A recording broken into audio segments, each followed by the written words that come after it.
What's up, everybody? Welcome back to another episode of Filling in the Gaps. I am the host, FloJoe, and I think we got a pretty great show lined up for you guys today. So let me just welcome everybody who's just joining in. Shout out to everybody who's tuning in right now.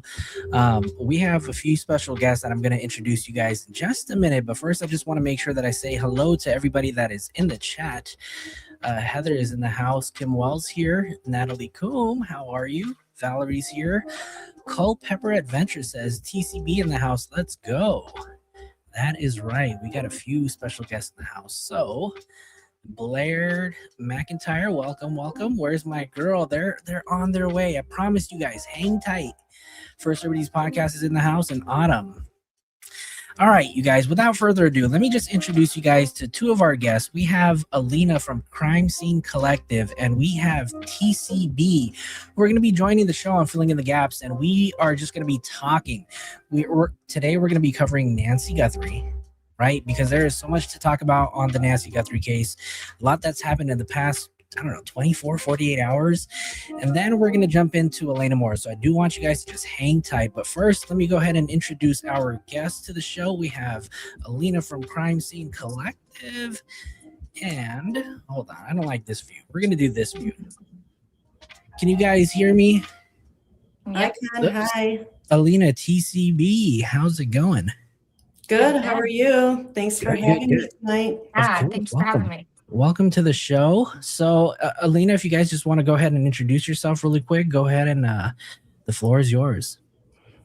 I'm Elena with Crime Scene Collective. I'm the co-founder. We're a victim advocacy foundation, and we're basically just out there to help families and victims and anybody that has a crime that occurs in their family or anything connected to them or something, that they need, and they need outreach. They don't want their story to lose traction, and we're the ones that would help them get their story pushed out there versus more like a mainstream media. This is more like social media. Perfect. Thank you so much, Elena. Welcome. And TCB, welcome to the show. Thank you. How are you? Go ahead and introduce yourself. I'm True Crime Belieber on X, TikTok, and Facebook, but I basically have obsessed over true crime my entire life. Decided with the Nancy Guthrie case that I couldn't live any longer without knowing every update as soon as they came out. So, I pretty much focus on providing facts for people and updating everyone as soon as new information comes out. Awesome. We've had Elena on the show during one of our last lives, but TCB, this is your first time here on our show. I'm curious, what kind of got you? You said you've been following true crime for all your life, but what got you into just finally putting your voice out there on social media and on your platform?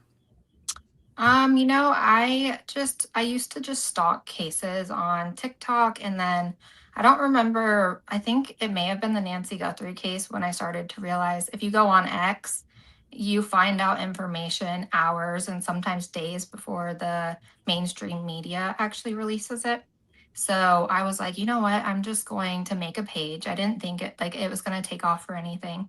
And it ended up taking off a little bit, and that was super exciting. So, yeah. Awesome. Well, we've got a lot to cover in today's episode, and we mentioned earlier we're going to start off with the Nancy Guthrie case. And right now I have a video that I have pulled up, and this was a video from TMZ because I can't remember if it was TMZ that was the first outlet to mention it, or if it was Brian Enton. Do you guys remember which one was first? To mention which?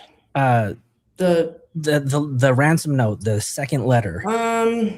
I think it was TMZ, but I don't know for sure, but I think it was TMZ because they were the ones that received it. I thought it was KVOA or KVOA. Yeah, I was just going to say, and I know that also the local station, so it could have been either or. I just know that a station, via TV or, social media released it before MSM got it. Yeah. So we know that the two local news media outlets received the ransom letters first, and then somehow, some way, TMZ got involved, and then I believe they were the first outlet to just talk about it. We received the ransom letter, and that's where it kind of blew up. And then, Mhm. days following after, TMZ just kept receiving ransom letters, and then there was this whole conspiracy: are these letters real or not? And for the longest time, we have been led, I guess, by mainstream media to believe that there's no legitimacy to any of these ransom letters, ransom notes, whatever you want to call them, right? Right. Up until 24 to 48 hours ago, Right.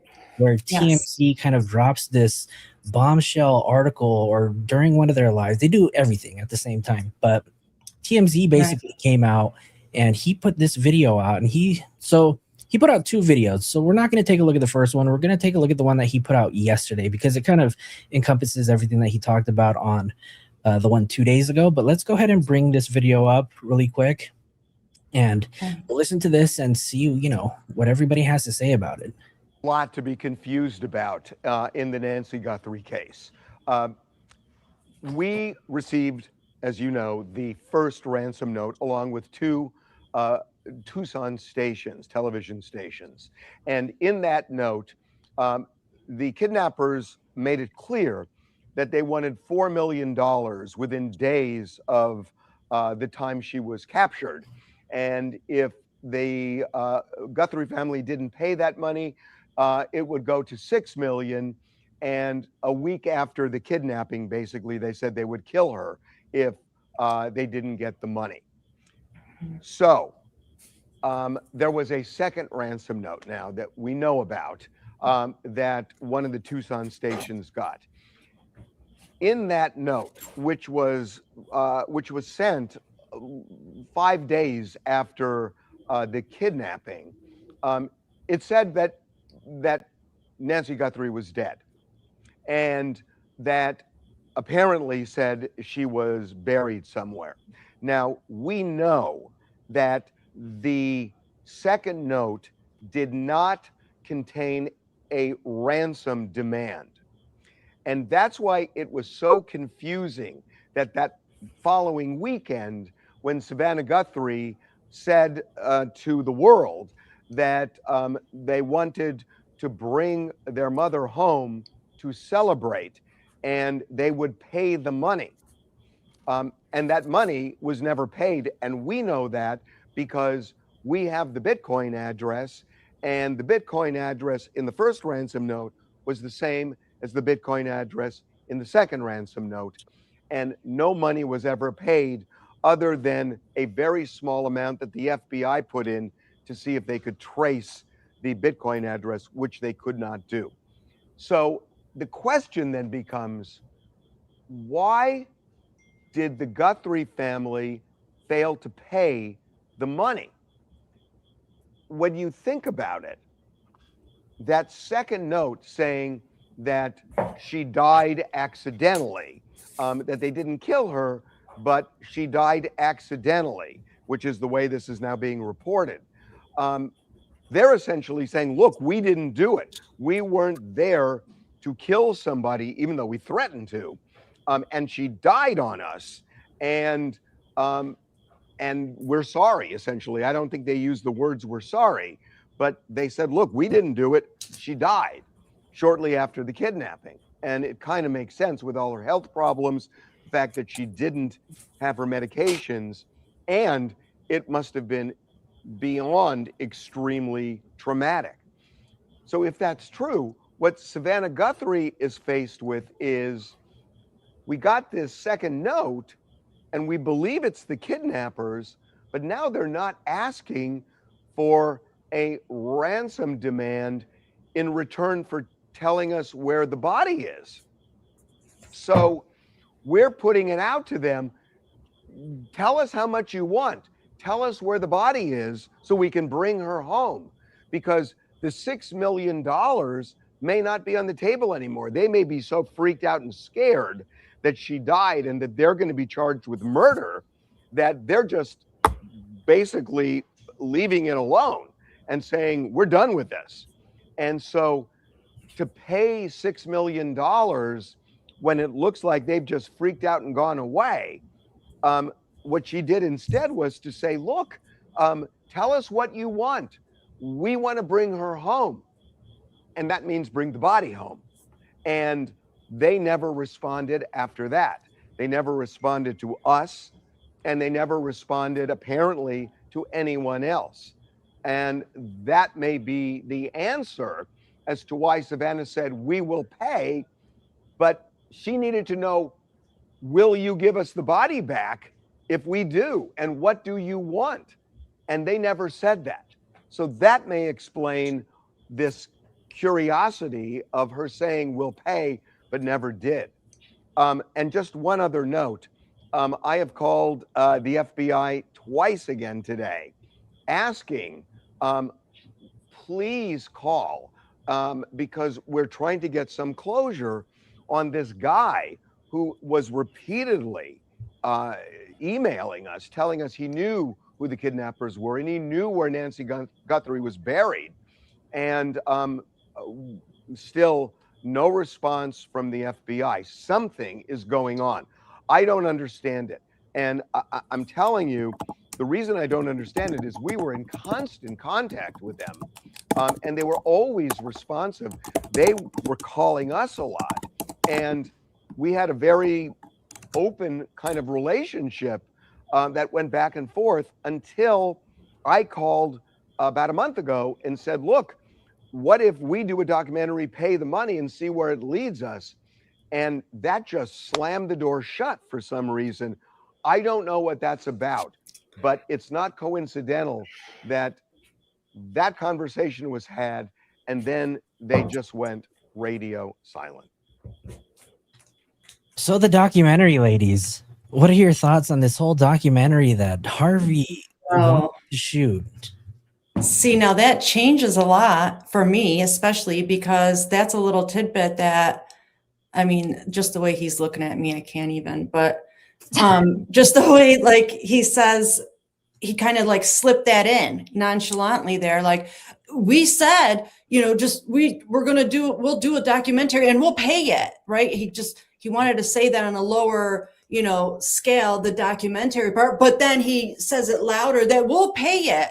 But I mean, who wants to see the discovery of their mother's body buried just so they can make money off of it for sensationalism? Like, this is where the disconnect is. If he thinks that they just blew him off because they don't want his help, that's not it. It's because he wanted to sensationalize him finding her body. Like, that's gross. Like, what are they, like, can he not see where this is just not okay? Like, he is using this platform to expose the like how disgusting this is. I mean, that's my takeaway from what I just heard. And he's trying to, now Levin's the victim. Oh, poor you. You don't have the story, you know, like, boo hoo. Like, come on, you have a million other stories. Go on Skid Row, help those people. You got the money. You got $6 million to put up for this ransom. For why? Like, let the family deal with that. You got $6 million. Go help your own community. You're not even in Tucson, bro. Go home. You know, like, I don't get his connection. He still to this day won't say why he's so involved in this. In the beginning, I was like, well, maybe it's because of what TMZ stands for. And I was wrong in the beginning. I said, oh, it's 10-mile zone. And maybe that's a subliminal message as to where Nancy is. But then I found out, and I was corrected. They said it's 30-mile zone. Okay, maybe that's a subliminal message. Maybe she's within a 30-mile zone. And that makes sense with where the border is. And that's why they brought him in. I don't know. But yet, why are they part of this? Truly, why? And nobody can tell us. He can't. Like, what is it? Are you connected with Savannah somehow that we don't know? Just explain yourself, you know? Right. So that's that. I mean, I can keep going. TCB? It's interesting that you said that, because I've watched that a few times and he did just kind of slip it in there, because I haven't even noticed the part about the documentary. See? I did immediately. He I wants. did not, and He now knows that he'll changes pay things. that $6 million because he knows his documentary is going to bring 12 million or 18 million. He's going to double down and triple down on that money, and then he's going to get to pay everybody off Yeah. of what? This mother and this grandmother that is still missing after how many months? What are we at? 144, 145 days now? Like, come on. It's They sad. need to bring themselves back, ground themselves. Like, what are you doing? Yeah, and I don't know if you saw, one of my friends is in here, and she corrected me, and you were right. TMZ did get the letter. So it was Okay, TMZ. Yeah. So not only did Harvey kind of jump in the mix, right? As soon as TMZ kind of dropped this article, I feel like all multimedia outlets, started following suit, which kind of led me to ask the question: was law enforcement, or did law enforcement, FBI, give some sort of clearance or allowance for these, mainstream media outlets to start kind of discussing? Because we're 143 days out since Nancy has gone missing. What is it? 144 maybe. Yeah.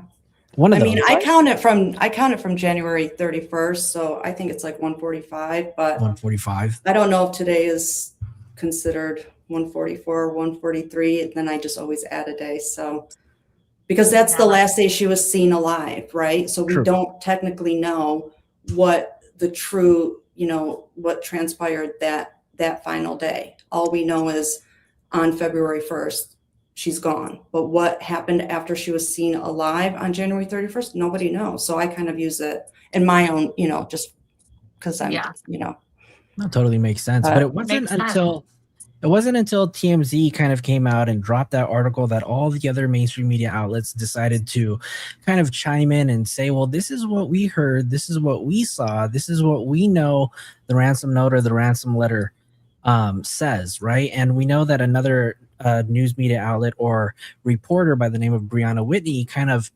followed suit and kind of explained, because Brianna Whitney was a reporter for, is it KVOA? She was a reporter in Phoenix, but she was a big reporter. Like, a lot of the factual information that's come out, especially in the beginning, came from her before anyone else broke the news. So, yeah. And I know that she came out because I don't know if she's any longer with the local news media team that's out there. I think she has her own crime show. She's a co-host on another podcast. Yeah, she works for Crime Junkie now. For Crime Junkies. So she actually came out and she kind of gave everybody a little bit of exclusive details about what the media is reporting. And in fact, I think she was one of those that was actually there to either see the ransom note or receive it. So let's go ahead and take a look at Brianna Whitney's video, because she clarified for some of us what exactly that video said. Hi guys, you are probably seeing some reports. Okay, and I'm going to boost this up as much as I can, but I know I heard before that this video's volume is really low, so bear with us, you guys. 1 minute and 33 seconds.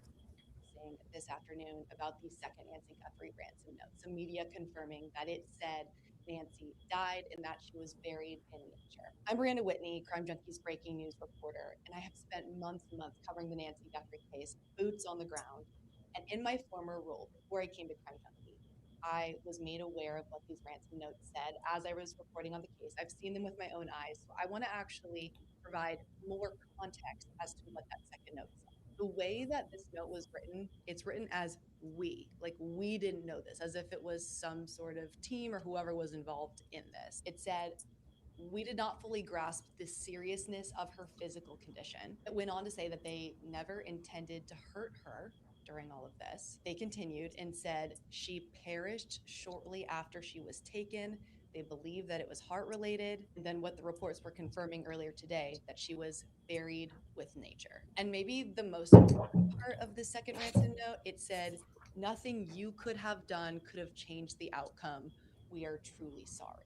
So that's what I know from my reporting on this case. And that second note came in the first week of the investigation. Now, the FBI never came out and confirmed whether or not these ransom notes are legit. We knew that they were investigating them, but months have gone by. They never confirmed more. But we do know that Savannah Guthrie said she believes that these 2 notes are real. We will keep you up to date on the Nancy Guthrie investigation as it continues. Hi, guys. Okay, so I'd like to say some things about this, okay? Absolutely. So originally we were told that these were ransoms. So that the second letter came out on February 6th. And yes, all of that stuff is correct, that it said, you know, that she was buried with nature, and that she, you know, it said things like I wrote some notes like that she was buried with nature, her death was not intended, stuff like that. And originally we were all given the title of these notes as ransoms, right? But in the last 24 hours, they have now changed the tune and are saying that, as you know, all the other letters were ransoms, but the second letter is now being referred to as a letter, right? Yep. They're not going to say it's a ransom, but they now want to refer to it as just a letter. And that is because there was no monies or something spoken in there, right? So this is what they want to push out to us, the public and the civilians and, you know, the citizens of Tucson, the community, right? And they're saying now the second letter, but they knew this information back then if they're going to say that there was no money. Now hear me out on this. So when that second letter on February 6th came out, Savannah and her brother and sister put out a video right after that. That's the one where Savannah was in the middle, and then Annie was to one side, Cameron was to the other, because obviously where else would they be? Not on her head. But you know what I mean, that video. And in that video is where Savannah's just speaking. The other two aren't speaking. And she says things like, "We received your message. We understand." And this is where all of us heard her say, we want her back so we can celebrate her. So, you know, us as the public, we kind of surmise that this is when she's insinuating that they have now accepted that, you know, Miss Nancy is no longer with us, and that she's buried and she never made it through that, you know, ordeal. And they just want the body back so they can have a proper funeral for her. And this is where what she means by the whole celebrated part in her message, right? But furthermore, as she continues that whole video to everybody, she then says, "We will pay." So now tell me how this second letter on February 6th is not a ransom when she literally responds to it. And in that response, she says, "We will pay." So how are we now supposed to forget that and put that away and be like, "Oh, okay, we are going to just agree because y'all said so," and say this is, yeah, that video. And now just say, I think it's that one. I don't know. Actually, I think it was the other one. And say, we are all going to, you know, put this letter aside and call it a letter, or put this note aside and call it a letter now because you said so. I mean, she literally says in her response to this letter on February 6th, "We will pay." So is she responding to letter number one? Is she responding to a letter we don't know about? But now they just want to mix all this stuff around. We are more than halfway through June. We're approaching July, and they want to change verbiage from February 6th all of a sudden. Why? And in my opinion, and this is just my opinion, I think it's another one of, hey, if you look over here, you won't notice what's happening over here, you know, like and we know that there's some activity, and we're hearing that there's an arrest, you know, imminent, and there's looming information, and maybe Porch Guy is going to be arrested and whatever. Maybe that came out kind of prematurely, because honestly, I don't think there's an arrest coming on Porch Guy. I still stand by that this is a wrench kidnapping. And with that, I think Porch Guy is already laying somewhere where Nancy is. And I don't mean to say that in a gross way, but I don't think that he's around with us anymore. And that's just the description and the definition of wrench attacks. So I don't know. TCB. So I always took the second, I think, because I do remember in the beginning, people were like, this isn't actually a ransom note, because I'm pretty sure Brian Enton did an episode on it actually and said it wasn't technically a ransom note. They were just saying that they would pay for the body without actually saying for the body. They were saying, we will pay, we'll give you whatever you want. Just tell us where the body is. Let me just play this video really quick because I'm not sure if this is the one. Hold on. Yeah, it is. And we understand. Hold on. Oh yeah, it is, because she says we understand. Mhm. There you go. We received your message and we understand. Mm-hmm. We beg you now to return our mother to us so that we can celebrate with her. Mm-hmm. This is the only way we will have peace. This is very valuable to us and we will pay. So after watching that video, I remember, because this was what, 6 days after she went missing, and I remember hearing this video for the first time, and I was thinking to myself, the tone of this, and I just remember the internet just blowing up like, holy crap, the tone is bad. Oh Right? yeah, to me they sounded completely defeated. Like the air was just sucked out of them. Like they just sound like defeated. Like you can tell they know the end of the road has come, and it's sad. Like I felt it through their words, through their just aura. I just remember hearing this, and I just remember thinking, oh shit, she's dead. There's no coming back from this. And obviously, because of how huge this story is, especially in the public eye and on every social media platform, we can't help but just hope and pray that she's still alive. And I remember this was when the shift from a lot of content creators went from where's Nancy to, like, bring her home, give her body back. Right. And I just remember feeling just kind of down because February is my birthday month, and I just remember like, this is going to be a sad fucking month. Yeah. It went from a search effort to a recovery effort, like just like that, and it went from keeping an eye out for, is there a car or is there this, to all of a sudden, even at that point, everyone's looking down on the ground for, should we look for a mound of dirt somewhere, and and some signs of burials versus a getaway car. It just literally shifted how people are even searching for Nancy, because there was a lot of hope. There really was.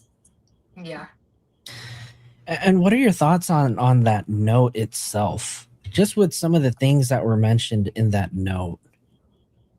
Well, honestly, we gotta, of course, us as true crimers, we have to reserve a portion of, what we do for the hope aspect, and for the searching for, a positive outcome. But because of what we do, and we see the rawness of this, and the defeat of it, we're always prepared for the negative results as well. And I don't even remember where I was going with this. What was the question again? Your thoughts on the stuff that was listed in Oh, that note. I know. Okay. Brianna So said. because of that, we prepare ourselves, right, on which aspect, or like which direction this will go in. And given, her age and her state of health and all that, and then the facts of the case, and that is there was blood, right? And they did confirm that this blood was partially hers, right? And we know that there was some disarray in the house, right? So that means that there was a struggle. We know that she didn't have her what are they called, ear, like for a person that needs to hear stuff? I'm the nurse. Hearing aids, yes. There you We go. know she didn't have that, right? So she was it was like a surprise attack, right? So like all of these, added information, and then to know that her pacemaker had a spike, that to me, because I did talk to somebody that had a cardiologist, source, we confirmed that, this cardiologist let us know that that spike just is not, it's not a good sign. That spike just tells us immediately that something very bad happened. And so Well, right then that's and there, we interesting. kind of knew that this wasn't going to end well, because as soon as 24 hours passed, like, what happened? Where is she? You know, we know that she's in no medical facility. She's not in a hospital. We know she missed her that night's medicine already, so she's already lacking what she needs, and she's frail. She doesn't have her medication. She doesn't have any contact. She doesn't have her phone. She doesn't have her watch. She doesn't have her hearing aids. Nothing. So Natalie just made a comment. It said, but there was never clear communication between Nanos and the family, so lots had false hope. Not to mention that an apology may change the profile of the perps. And I want to kind of highlight that comment, because that's kind of where I was kind of heading with this, because as I said earlier, we're 142, 43, 144 days into, you know, where is Nancy? And here they are. Here the family is on day 6. And obviously, you know, we're just public. We're just the content creators. We're just the concerned citizens who just want to know, oh my God, where is Nancy? Right. But we've, you know, like many other people on the internet and on social media, have been keeping her name alive and have been constantly talking about her story, when there's a potential that the family kind of knew all along that she may have already been dead. What are your thoughts on that? I mean, for me, I think that we all could have, like, kind of surmised that that was the information that was given to us in that second letter, when they, I mean, before we're given that one key word, just in the last 24 hours, the word buried. I mean, they said other leading words to us previously on what that second letter contained, right? I don't remember what they are right now, but then Savannah's response saying, let us celebrate her. We knew that Savannah was responding in a way to let them have her body back so they can bury and have a proper funeral, right? We knew, like, a lot of us knew that that's what she was referring to when she said, let us celebrate her. People weren't, I mean, I don't know, if maybe there was a percentage of people that thought they wanted to throw her a big party, but I mean, I don't know of those people. I think for the most part, they knew that insinuated we want to have a proper funeral for her. So some of the things that were mentioned, that were spoken or written in that ransom note, the whatever you want to call it, was she perished shortly after she was taken. She is buried in nature now, and we are truly sorry. Ooh, so that's the other thing. So that's a conflicting information, because I haven't heard from anybody that there was an apology, nowhere. And then I don't mean to jump all over the place. I just want to make sure I get this out. So the verbiage in this letter, the buried, the she's with nature, all of that. So, like, what we have known up until this point is that TMZ has received the same letters that the family has received, and the other news stations. But now TMZ is saying that their letters had none of these words in them. So that tells us, if this is true, that TMZ's letters were different, and they got different letters. Yeah, so that's what I was thinking too. Now it's like, well, so it's not just 6 letters. It could be 12 letters or 8 letters or 17 letters. Like, holy cow. So are these people just sending letters to whoever? And did TMZ even really receive letters? Like, what's going on? So they're not matching up. They never, up until this point, the FBI didn't reach out to Levin and be like, hey, we need to see these. And now we're just finding out again, after over, almost at 150 days, that their letters don't even mimic each other. And that's probably a reason why the FBI may have ghosted TMZ, right? Because there's a possibility that they may have found out that maybe the letters that were received by TMZ were not legitimate. However, maybe some of the stuff that was included in there is very similar, but no legitimacy. I mean, it's it is odd that TMZ did receive letters. They were the first to speak about it, and they just decided to just put it out publicly when all the other news media outlets like KVOA, KOLD that received the true ransom letters, or what we're being told, maybe the real ones, they decided not to speak on it for the sake of privacy for the family. Right. TCP, thoughts on that? I swear I remember Harvey Levin when he got the one that said that she had died. That he specifically said he couldn't share it because he was asked by the FBI not to, and that there was some disturbing details in it. So I do wonder if he got the same one. But then again, he's saying there wasn't an apology in it, where Brianna Whitney is saying that there was. So it's hard to say. Well, not to mention, too, that there was another person in the mix who decided that I'm going to take my shot and send a ransom letter. And then I'm going to find, the phone numbers to the family, the daughter and the son-in-law. And I'm going to call them up and I'm going to ask them where this Bitcoin money is.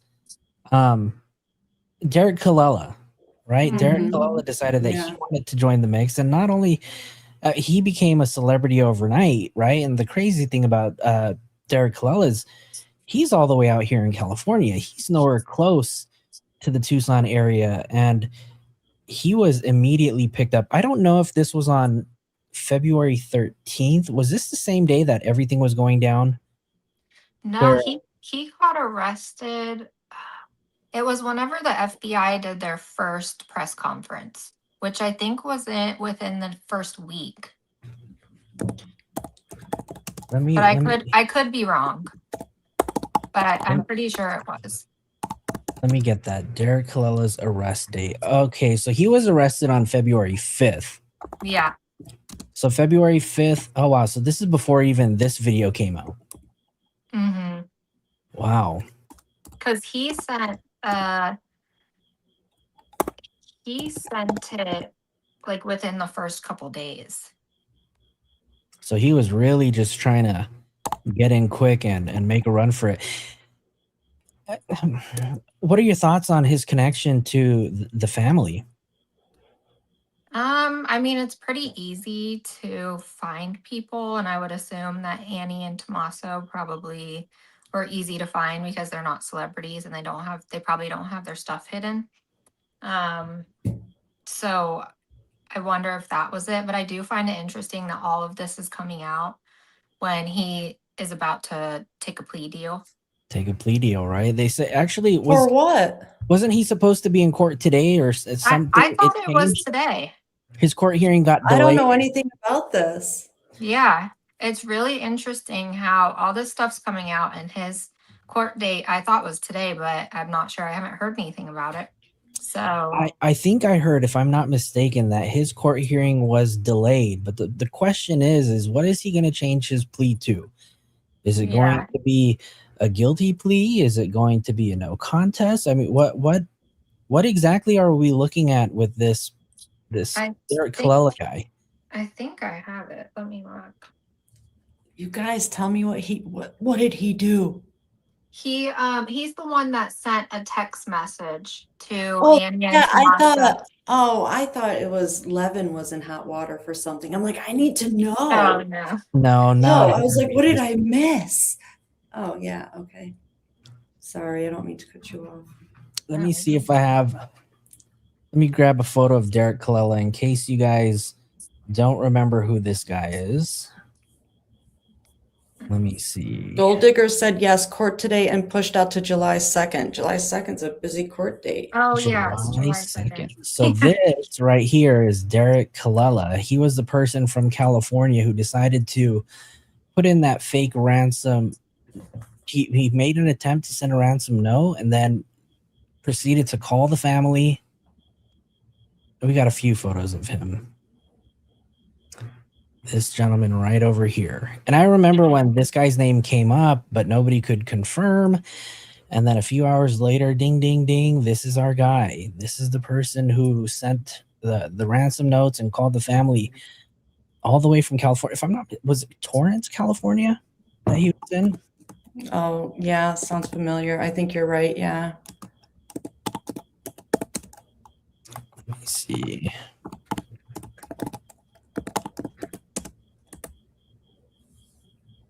I'm trying to see. It just says Los Angeles County.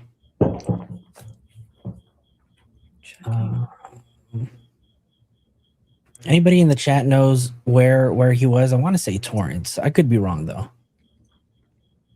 Burloak said the call came from inside the house. On my search, it says Torrance. Torrance, California. Yeah. All I'm seeing It says is Hawthorne, California, but Torrance County. Is that? Does he have any past arrests? That's a great question. Does he have a history? all I'm seeing is please take notice that defendant Derek Colella will enter a change of plea in the above caption matter on Thursday, July 2nd, 2026. But what was the original plea? I think he pled not guilty. Oh, okay. That would make sense. Rest of. I sent you an email, Joe. Let me look that up really quick.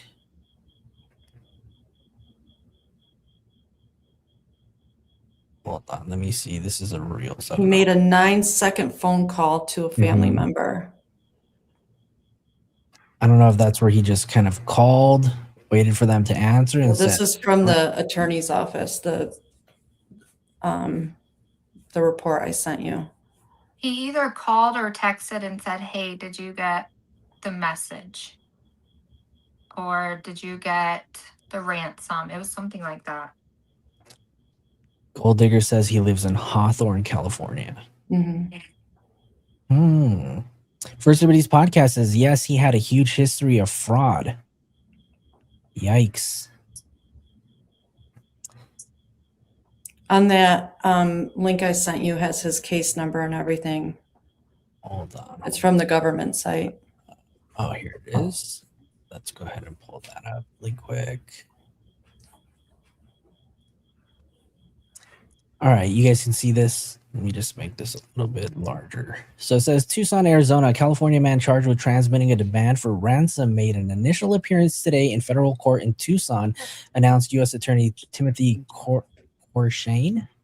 Derek Colella, 42, of Hawthorne, California, is charged with transmitting a demand for ransom in interstate commerce and without disclosing his identity, utilizing a telecommunications device with intent to abuse, threaten, or harass a person. According to the criminal complaint, Colella is alleged to have sent the demands via 2 text messages to a missing person's family on February 4th, 2026. He's also alleged to have made a 9-second phone call to family members. Through the course of investigation, it was found that Colella was acting as an imposter, trying to take advantage of the ongoing situation. The U.S. Attorney's Office and FBI will continue to hold this defendant accountable and any other individuals who seek to interfere with the federal investigations or profit from the victim's family's grief. Wow. So yeah, he was in court today, and he is expected to change his plea. Goal said it was postponed to when? July 2nd. July 2nd. Wow. Mm-hmm. Postponed to July 2nd. Yeah. But it doesn't say why, like if he asked for a continuum or what. Now, Elena, you were out there in Tucson. You spent a little bit of time out there. And you actually went to Nancy's home. Tell us a little bit about that. How was that? So, yeah, I spent about a week over there, and I streamed all day. Like I would get there at like 7 o'clock, 8 o'clock in the morning, and I would just set up and I would just stream like everything that was happening, the ins and the outs. I was there when the, like one day the FBI just came in and like 3 cars, and like there was this whole ordeal. They came in on, because it was a one-way road, and some people were like saying that, Cash Patel was in the vehicle and this and that, but I think what turns out it was Savannah in the vehicle. Like there was just a lot going on during that time. It's like during the week where they put up those no trespassing signs. Up until that point, like we were able to walk up the driveway, pretty much right up until the front stoop there where the steps were. My biggest takeaway from that, and I have recordings of that, I could send it to you and you could show it. But I don't know how easily that will be right now. But like my biggest takeaway from that is how loud the driveway is when, when just somebody is walking up, and that's during the day. Like, when I was there during the day is when all of the mainstream media was there. There was other creators there, and it was just, and not only that, but people just showed up. Like people flew in to Tucson. They drove from, some people drove from Florida, from South Carolina, from all over the country just to pay their respects or just to see what it was like, to be able to drive by. And, some say, oh, I've known Nancy my whole life. And I'm like, how do you know her? And they're like, oh, because we watched Savannah on the Today Show. And I'm like, okay, so you've known Nancy your whole life, like things like this. Like people just have so much interest. And so there was just always this commotion and nonstop. And even with that, the driveway was so loud, just walking on it, or just like me taking a few steps on there. And like, that was my biggest, like, holy shit, I can't believe how loud somebody just walking on here. And this is during the day.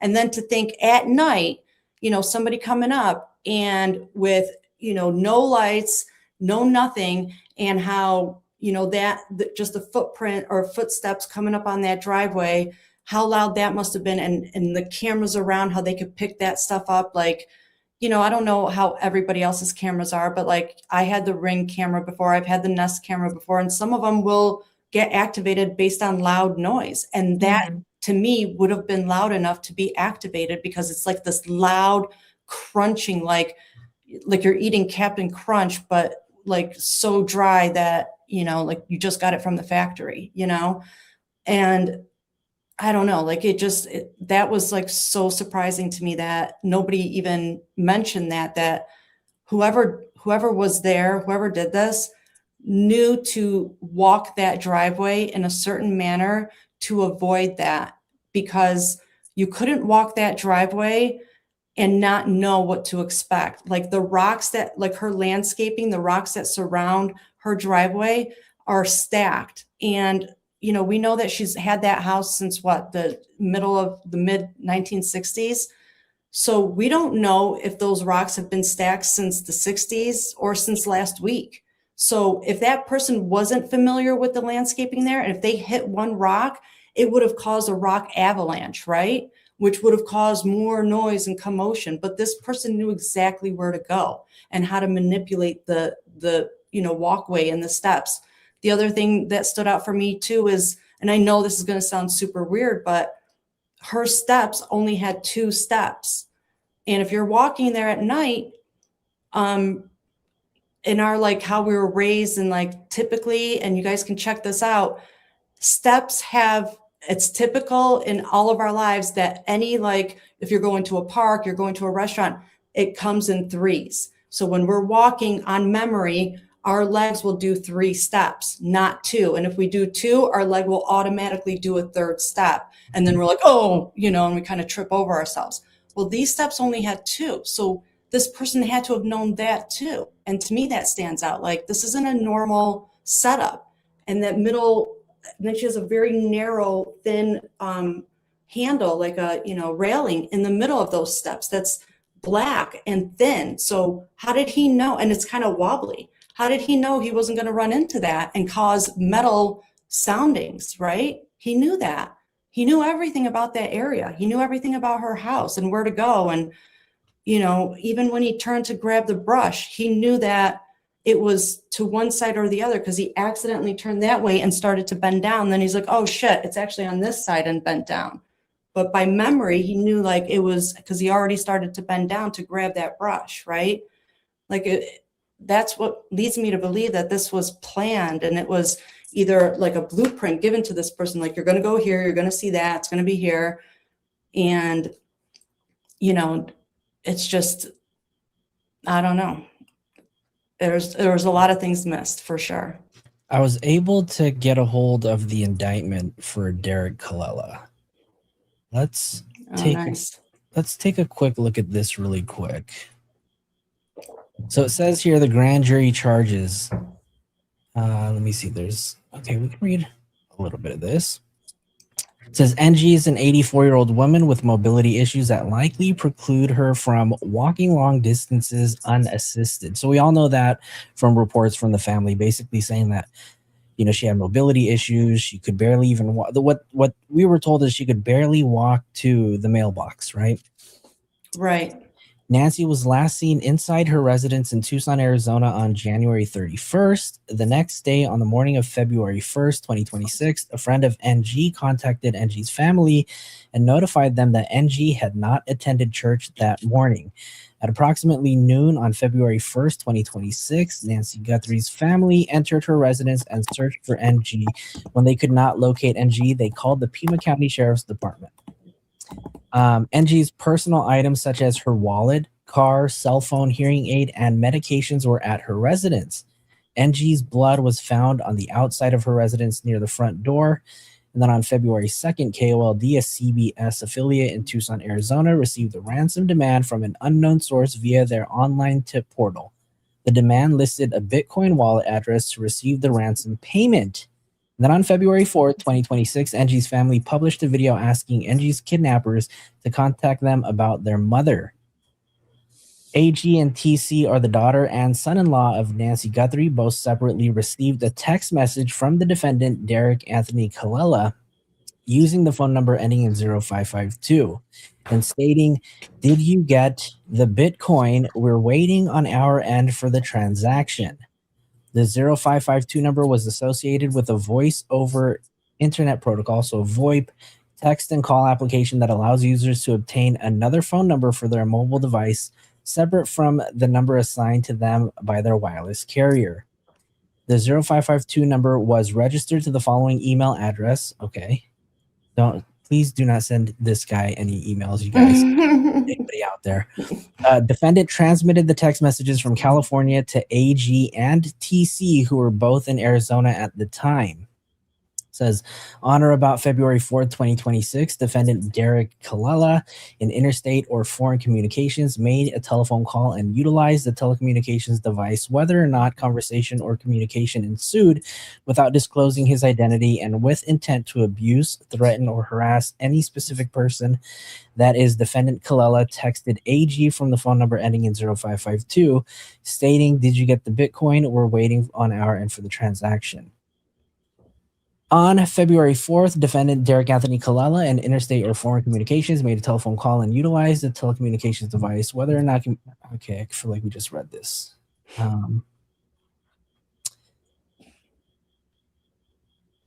What is he going to change his plea to? Or Elena. Anybody thoughts? How do you guys feel about this? I don't know what he could possibly change other than to guilty, and he's going to take a lesser sentence because something that his lawyer told him, like, is advising him to do, because it, like, the evidence stacks up against him, right? Like, if they have all this to prove that he did this, they have the digital, evidence to show it's his number, it came from his, like, IP, all of that. Like, really, he's going to continue this whole, like, game that, oh, it wasn't me. Like, sure, at some point he's going to have to be like, yeah, okay, and accept maybe a lesser sentence if he pleads out, it's the least he can do, versus fighting it and acting like he has nothing to do with it. And how you mentioned earlier, somebody in your chat mentioned that perhaps he has other, like, he has a rap sheet. So, we don't know that unless, I don't know if that's been shown yet or not, but if he has a rap sheet, then yeah, I mean, he's got to do what's in the best interest of himself at this point. Like, he's busted, right? Like, he got caught with a stick in his hand. Yeah. So hold on. I have another one here that says, please take notice that defendant Derek Anthony Colello will enter a change of plea in the above captioned matter on Thursday, July 2nd at 10:20 a.m. before Magistrate Judge Jacqueline at United States District, blah, blah, blah. Okay, so that was just the notice that there's going to be a change of plea. So probably that's what'll happen on the 2nd, I'm assuming. Yeah. Yeah. And I want to ask, did you guys see the news that came out today in regards to everybody here in the chat is already familiar with the content creators that have been spending a lot of time outside of Nancy's home. And there have been a few content creators, YouTubers like, who've extended their stay in front of Nancy Guthrie's home. And so put a 1 in the chat if you guys already know what I'm talking about. You guys already know who I'm talking about, and you guys have heard about the news that happened today. Oh, like So for those of you guys who have not been following this case, a couple of weeks ago, there was a content creator by the name of Alex Zabel, also known as, or he runs the channel Criminal Network, was live streaming when he was visited by the Pima County Sheriff's Department, and they basically placed him under arrest. And they told him that it was time to go, and he put up a fight, and they basically cuffed him and booked him. He's obviously out now, but there was an article that came out today from TMZ, and they were basically saying the reason why he was arrested was because Savannah Guthrie was the one who called the police department, and she asked for them to arrest them, get him off of the property. Did you guys hear that? You guys heard about that today? Yeah, I saw that there was a post on, or like it was a TMZ article, right? And Let me that's who pull up, reported it first. let me go ahead and pull that one up really quick, that article. In the meantime, you guys are free to say whatever you want while I look for this. Well, so yeah, I mean, it's hard to talk about it because I try not to follow the drama of what's important over there, and that's, you know, getting closure for this family and finding out, you know, what really happened and what transpired that night or that early morning of, you know, February 1st or the evening of January 31st. But of course I'm aware of what's going on. I spent a week there, and it's unfortunate to me that it's kind of being dragged out and people are pointing fingers and kind of using this as a platform to, I don't know, for entertainment, I guess. And then it turned into, you know, derogatory statements against other journalists and reporters, which I don't support and I don't agree with. And that's honestly where I had to like draw the line on, you know, being like, oh, everybody, you know, everybody deserves a voice. And I'm an independent journalist too. And I, you know, I was there too. But, you know, now what is happening and how they're using this platform to, you know, say that, you know, rights are being admonished or whatnot. Like, I don't agree at all because the trashing and the derogatory statements is just, it's not okay at all. And I don't support that. All Day Adventure says freedom of the press, like him or not. And I can't disagree with you, right? Freedom of the press, like him or not, right? And to be honest with you, it doesn't matter what side of the fence you guys lean on, whether you support him, you don't support him. I mean, to be honest with you, that's a story outside of the whole Nancy Guthrie case. I mean, yeah, the Nancy Guthrie case, and whole goal is to find her, have her return home. Right? Absolutely. Yeah. Anything outside of the search for Nancy, to me, you know, is just all noise. TCB? Yeah, I mean, I don't know. I saw the post that he made today where he was, you know, speaking really badly about Savannah and called her a biatch. let's bring that one up, because I do think that it is worth discussing, and fair Yeah, warning, I mean, because that this may made me pretty upset. I'm not gonna lie. Like, I don't know. That made me pretty sad, but did he remove it? Hold on. I have a copy of it if you need it. Bless you. Alina, did you Oh see no, your I do have it here. Yeah. Okay. This is the one, right? This is it.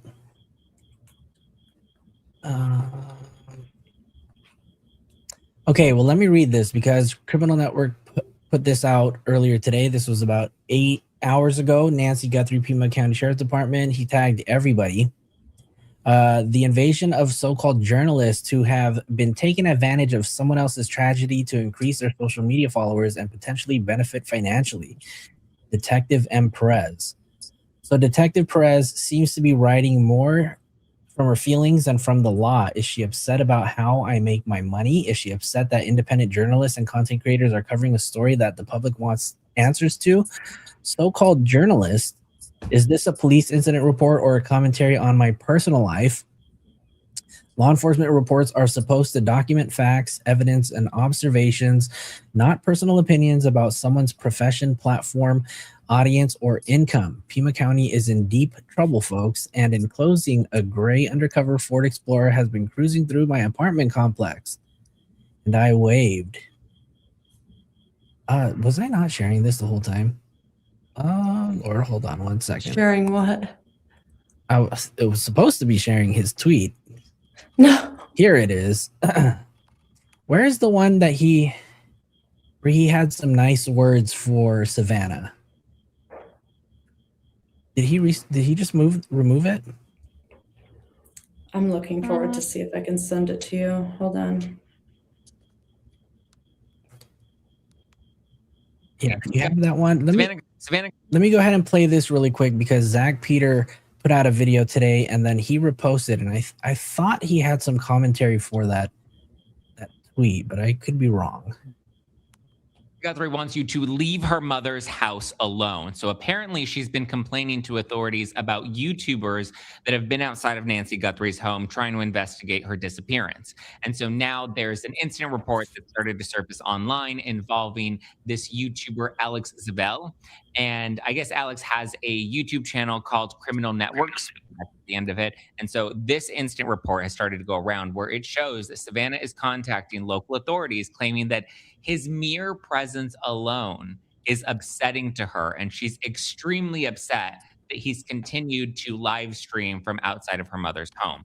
Now, this has a lot of people torn, because they're like, well, at what point do YouTubers kind of abandon the case and move on? But also at the same time, Savannah's saying that she's worried for her safety and her family's safety because of these YouTubers and these vloggers that have been outside of her mother's home. But to my understanding, Annie, Tommaso, Savannah, none of them are at or living at Nancy Guthrie's home. So I don't know how this would be a threat to her safety when she's taping the Today Show over in New York. And as far as we know, Annie and Tommaso have basically been in hiding, and nobody's seen them in months now.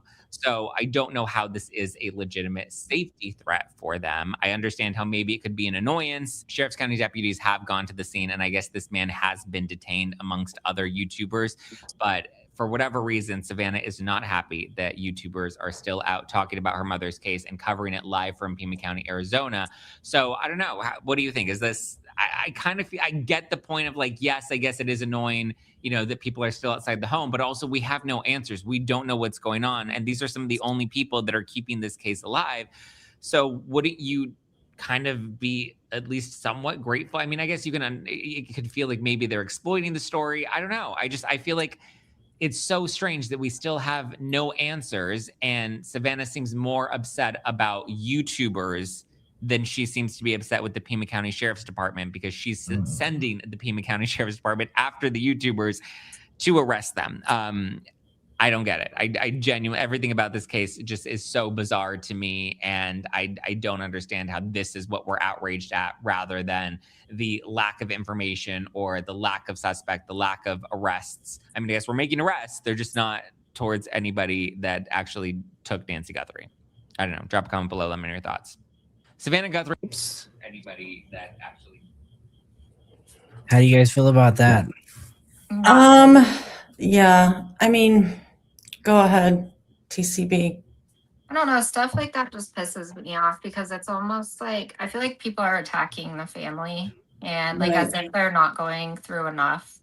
And I actually really like that creator, is it Zach Peters? Zach Peters, yeah. I actually really like him. And that one, I don't know, that kind of pissed me off because she is outraged. There was an article that came out like a month ago where she's really upset that, they're not communicating with her. And she's really upset because she feels like they made mistakes. And the fact that it's being blown up to, yeah, because she complained, but my thoughts on her complaining about it is she probably just knows that her mom wouldn't want this stuff going on in her neighborhood. Like she wouldn't want her neighbors being uncomfortable because she lived there for so long. And I'm not saying that that's right. Like there is freedom of the press. So it's not that I'm on one side or the other. It's just the fact that people attacking the Guthrie family is really disrespectful and sickening to me, especially when they're just kind of doing it for views or clicks. I just don't like it personally. Yeah. Absolutely. I think it's very distasteful. These are content creators, and obviously, if you don't want people to see you in a certain way, then maybe you should do things, that aren't going to grab this much attention. I think there were some things that were done in front of the home that were unnecessary and uncalled for. Like, obviously things that you have no control over, like having food delivered to the home too, that's not something you can control. But setting up a pee tent and taking a piss outside of the home and dumping that urine across the street, it's a little disrespectful if you do it on camera, right? I think Right. it would have been a completely different story if it was done Right. camera. Right. And, and we know that several of these creators were issued, some tickets, some arrests. And I honestly will say that I don't agree with all of the, tickets and arrests. I do agree with most of them. I do know that one of the creators doesn't sit out there hours and hours on end. They go out there and they're local. They go out there, they kind of report, they say what's going on, and then they head out. They just kind of do drive-bys, and they just kind of go in and out, and they just want to give the community what, the up to date, up to the moment information, and they really don't linger. I think that's fine.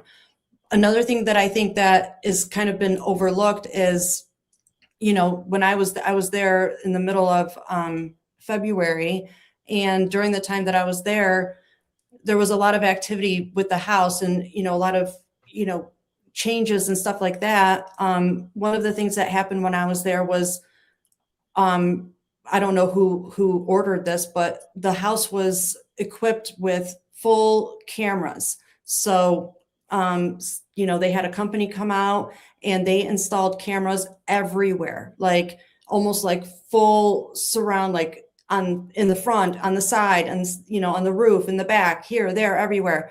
And I can assume this, I don't know for a fact, but I feel like they now have like a 24-hour feed kind of running somewhere of the footage to keep an eye out on mom's house, and to see what's going on, because it's probably one of the things that they're kicking themselves in the ass over, like, shit, we should have kept a better eye out over here, And I kind of feel like they're watching nonstop. And, we got to remember that it's not just Savannah, just because she's on TV doesn't mean that she's the only child in this family. There are nieces and nephews and grandnieces and grandnephews. There's grandchildren and all of that. And God forbid one of these children walk by that feed and see some people sitting out in front of the house with a mask on their face because they want to mimic the crime, And to me, that's where it crosses the line, because for these children, that porch guy is their modern day boogeyman.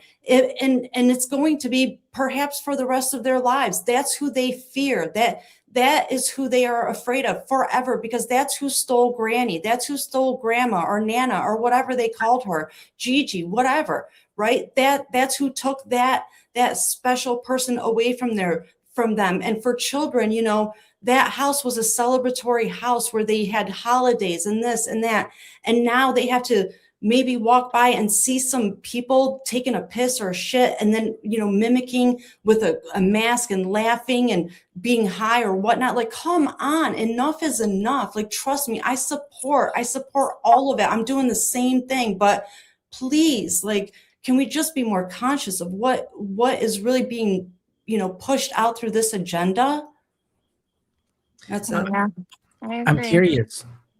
TCB, you think this is going to stop content creators from streaming in front of the house?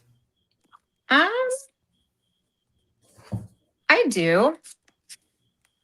I don't think that it should stop them completely, though, like on future cases, but I think the amount of time that they were doing it got a little bit excessive. And honestly, like, I thought that the P tent was kind of like, don't hate me for saying this, guys, but I thought it was like a little bit respectful. Like, he bought a whole TP to go to the bathroom in so that he wasn't doing it out in public, you know? So, I mean, at least there's that. He had himself a little potty. I can't disagree with you on that, right? Because Yeah. he could have just whooped it out and just. I'm going to disagree, because here's another thought. How about you just stay home and use your own toilet at home? You know, because like, nobody needs to know how many times I got to take a piss during the day while I'm covering a case that I'm trying to, you know, show my followers and supporters that I truly care about. But, oh, hold on a minute, I got to go take a shit. Like, does that not all of a sudden just kind of, you know, take away some of my, like, you know, how much I care? Because now you're going to be like, oh, wow, that's kind of weird. I can't believe she just did that. You know, like, I just like took myself down a few notches, but then I'm going to do that all day long and you're going to know my whole schedule. Like, come on, like, there's got to be a line. And sure, they want to push the whole, you know, oh, we're showing you what mainstream media doesn't show you. But what is that? Like, sure, mainstream media doesn't show us everything, but we also don't need to see. Mainstream media doesn't need to show us when we have to use the restroom, and there's a reason for that, right? Like, we don't need to see that, and they're, you know, they're making money off of taking a piss. Like, come on, I don't know. It's just these people pay so much money to live in that neighborhood. They work their whole lives and, you know, work themselves to that point of retirement. They establish that, and they pick that neighborhood out for that, you know, that discretion, having that, you know, that feeling of safety, and not for this, you know. It's already been kind of shafted with what happened with Nancy. They just want a sense of security, and they're waiting for it. And I don't think this is the way to get it. I think they could be more respectful with what they're doing. Honestly, there's other ways to do it. There absolutely is. And before we go ahead and switch off topics, the last thing I want to do is just read one of the last tweets that Alex put out. And I just want to hear your feedback in the comments, what you guys think. It says, Nancy Guthrie, he tags Savannah Guthrie. Thanks a lot, Savannah. All this tells me is that it's time to expose you, because why did the world just find out on day 143 that your mother had passed and that you'd known for a while? You're thanking Pima County sheriffs? My only concern from this day moving forward is Nancy and Nancy only. F the Guthrie family. Yeah, I said it.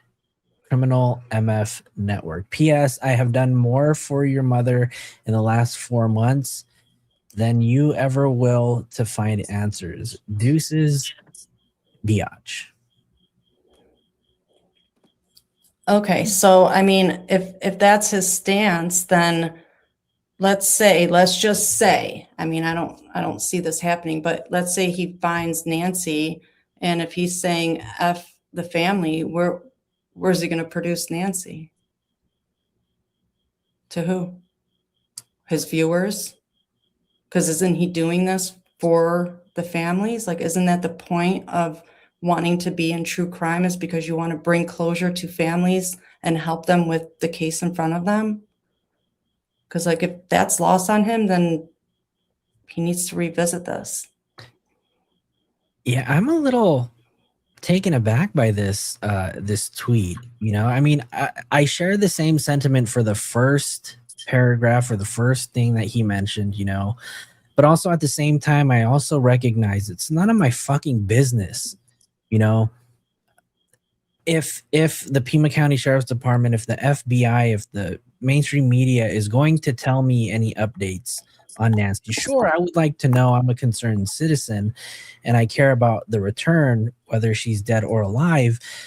But who are we to, you know, demand answers directly from the family, including Savannah, you know, or shame them because they knew, right? Because at the end of the day, there's still one thing that hasn't been determined, right? And that is who the fuck took Nancy, right? And who killed her.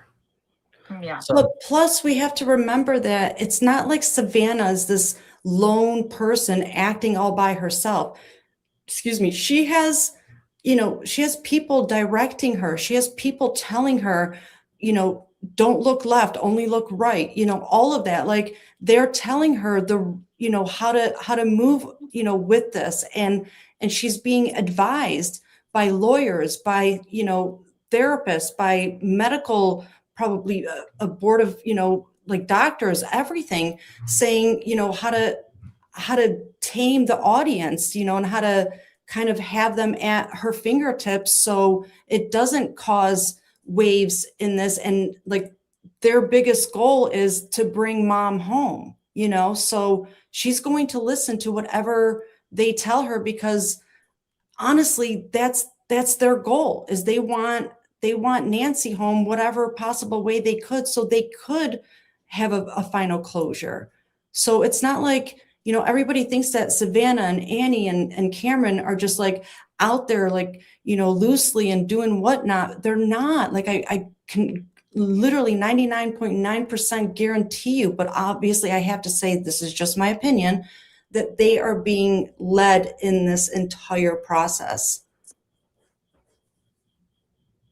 TCB. Sorry. I'm just No worries. responding to someone in the comments. What were you guys talking about? Sorry. Your thoughts on Criminal Network's tweet? Yeah, like I said, it just makes me sad. I just don't, like, they're victims, and I don't know. It made me sad. And, you know, like, Alex and I used to be friends, and he even asked me a couple weeks ago if I was against the streamers, and I told him no, I'm not, because I'm not. And I told him the only time I was against it was when they were outside, with the masks on, replaying it, and that it made me really upset, because if that was my mom that was missing, I would be really sad. And he said that he understood. So, you know, I don't know if sometimes he just does things that are just like, I don't know how to describe it. If it's just kind of It's like a knee-jerk like- reactions, and just Yeah. kind of going with, you know, he's a lot of these, I'm not saying he is, I don't mean to like point fingers. I just think sometimes, you know, people get on lives and they're just like kind of adrenaline's pumping, and there's people in Yeah. chats and saying, do this, do that, you know, oh my God, look at the lights over there. And they're like, oh, follow the lights. I can't, you know, I'm blinded. And, you know, Yeah. and they just don't know what else to do, because they're just driven by this, you know, by the clicks and the, you know, whatever's happening. But that also to me would show that they're in the wrong, you know, genre, because they got to stay focused, especially if they're dealing with real people and real crimes. And real circumstances. This is not a joke. And these are real people's lives and children's and all of that. And it's not to be taken lightly. Yeah, I think sometimes he just says things in the heat of the moment, but I also think sometimes when people do say things in the heat of the moment, once they come down from that, they should apologize and take it back.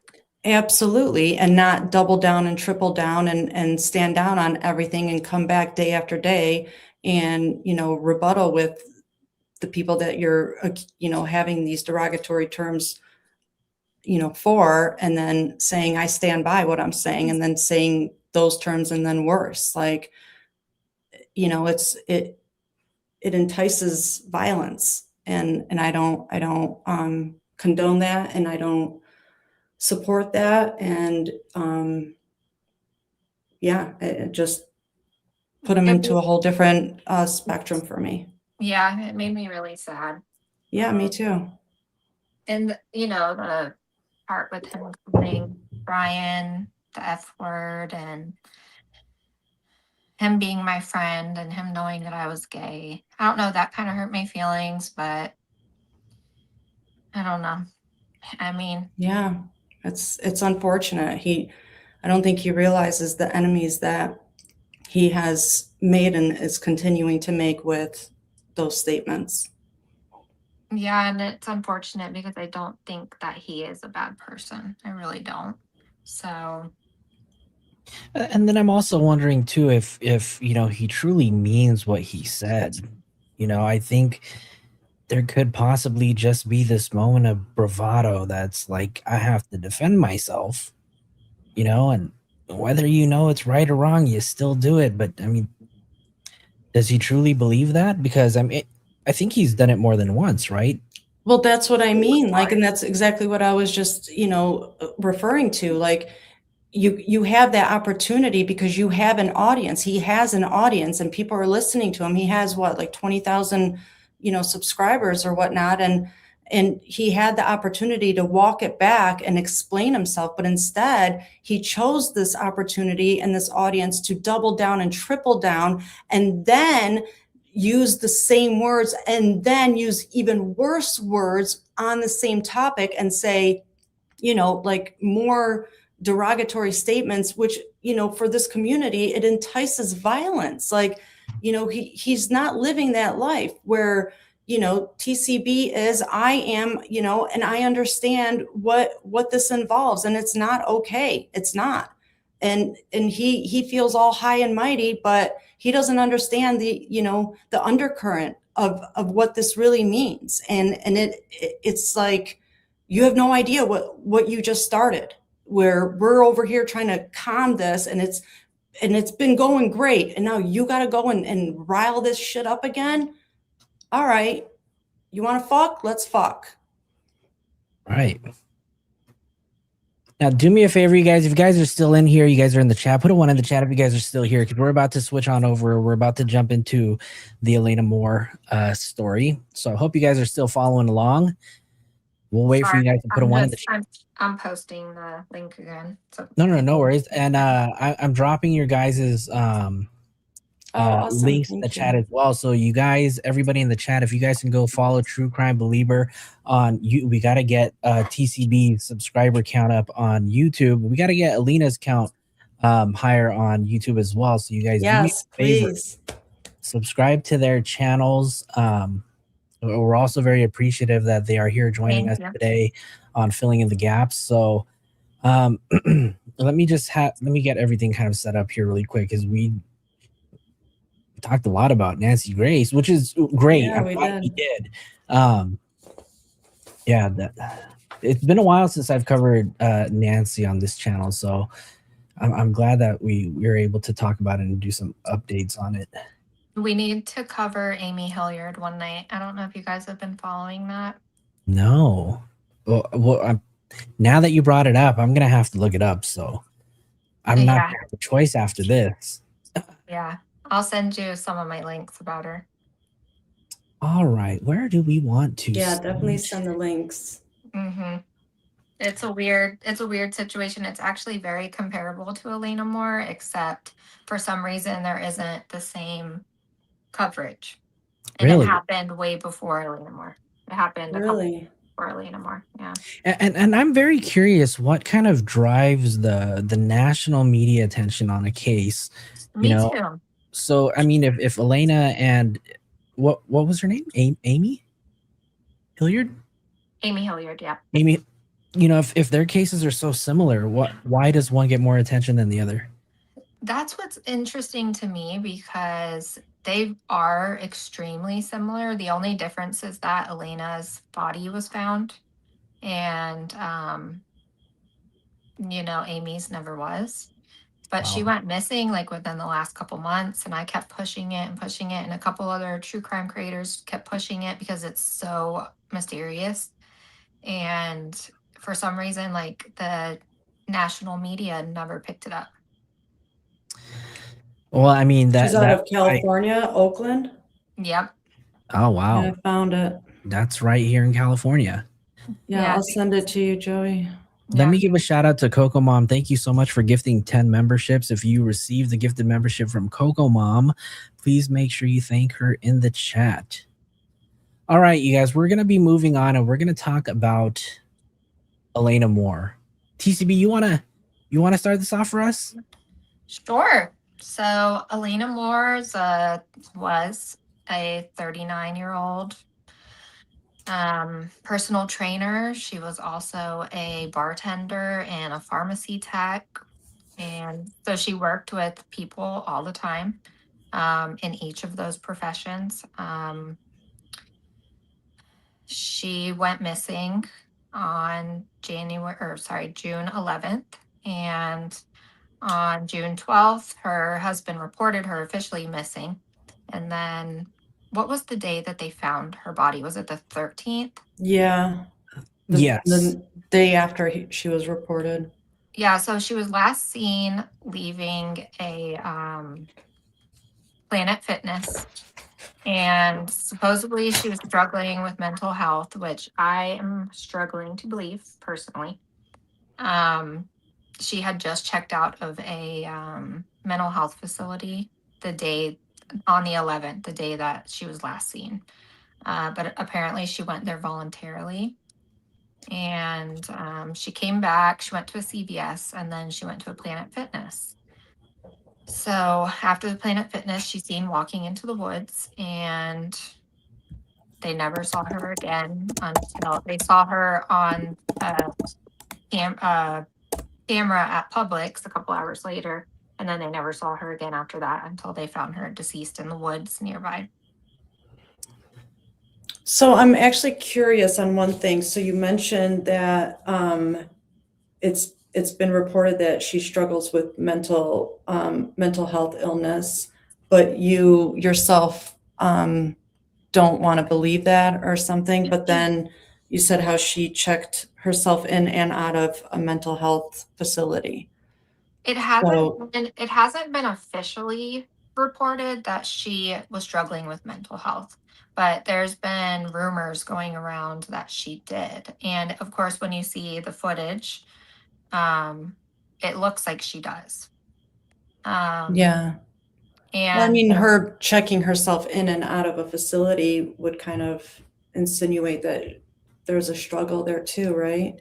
So in the state of California, right, when it comes to a voluntary check-in, right, where you kind of check into a mental institution voluntarily, normally you'd be placed under, out here in California, what we call like a 5150. And there's two reasons you can make one, right? And that would be a voluntary or involuntary. Voluntary means that you go in.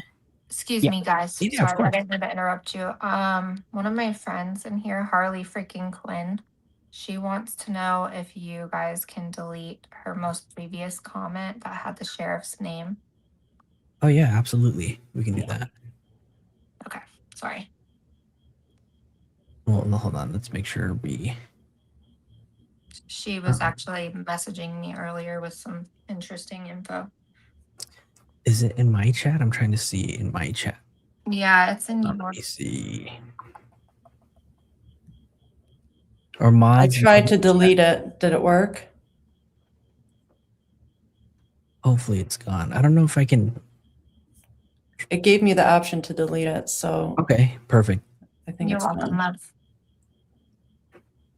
There you Okay, go. yeah. So it says only the guest can delete the comment. Yeah, I Okay, so can't do it on Harley, you should be able to delete it.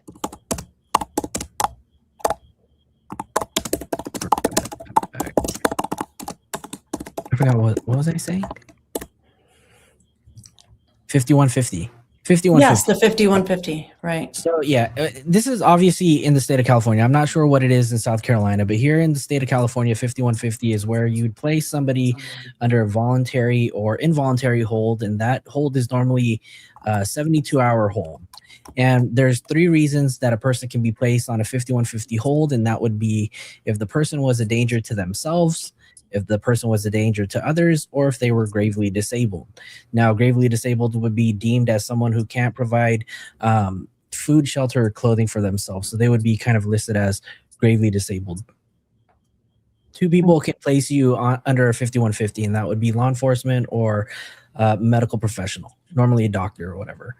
But in this case, she went in voluntarily. So that means that she went at her own free will. And the difference between a voluntary and involuntary hold, at least here in the state of California, and I'll look into South Carolina, but the difference between a voluntary and involuntary hold here in the state of California is that an involuntary hold, you would have to remain there for the entirety of the 72-hour hold, right? For a voluntary hold, you can leave anytime that you want, as long as you are not a danger to yourself, a danger to others. So if she went in there voluntarily, she had the liberty to kind of check herself out whenever she wanted, right? I am very curious as to why she went in voluntarily in the first place. And I think I don't know if that's actually publicly out there yet, right? And if you're open to talking about speculation, I can add to it. Absolutely. None of this is confirmed, but I've gotten a couple messages from her, people that say they're her friends, that said that she had been telling people for weeks that her husband was telling everyone that she was crazy and that she was schizophrenic, but she was afraid of him and trying to get away. And so I don't know if he convinced her that she was crazy. And Is this the person with initials B? The husband? yeah. Okay. Yeah. Just so everybody knows who we're referring to. So Without saying his name. Because I don't know if you want to share people's names. I don't know what your rules are on here. well, I mean, I don't think his name is private. I think his name is already out there, right? So his name is public. Splice. Brandon Splice, is it Splice? Slice? I thought it was Slice. I think are you still in here, Harley? It's Spice or Splice, right? Hold on, I have it here. Hold on, Splice? let me get my notes because I have my notes here. Yeah, I have it in the Where notes. did I put it? It's on. Yes, they did conduct an autopsy, and the report came out a couple of days ago. So we're going to get into that too. Yeah, we're gonna get into that very shortly. So Brandon Slice. Slice, yeah. And so a little bit of history, not too much of a history, but the husband, Brandon Slice, is a former law enforcement who served 14 years in the sheriff's department. He was a sheriff's deputy, and I believe now he's currently working as a private investigator for a law firm.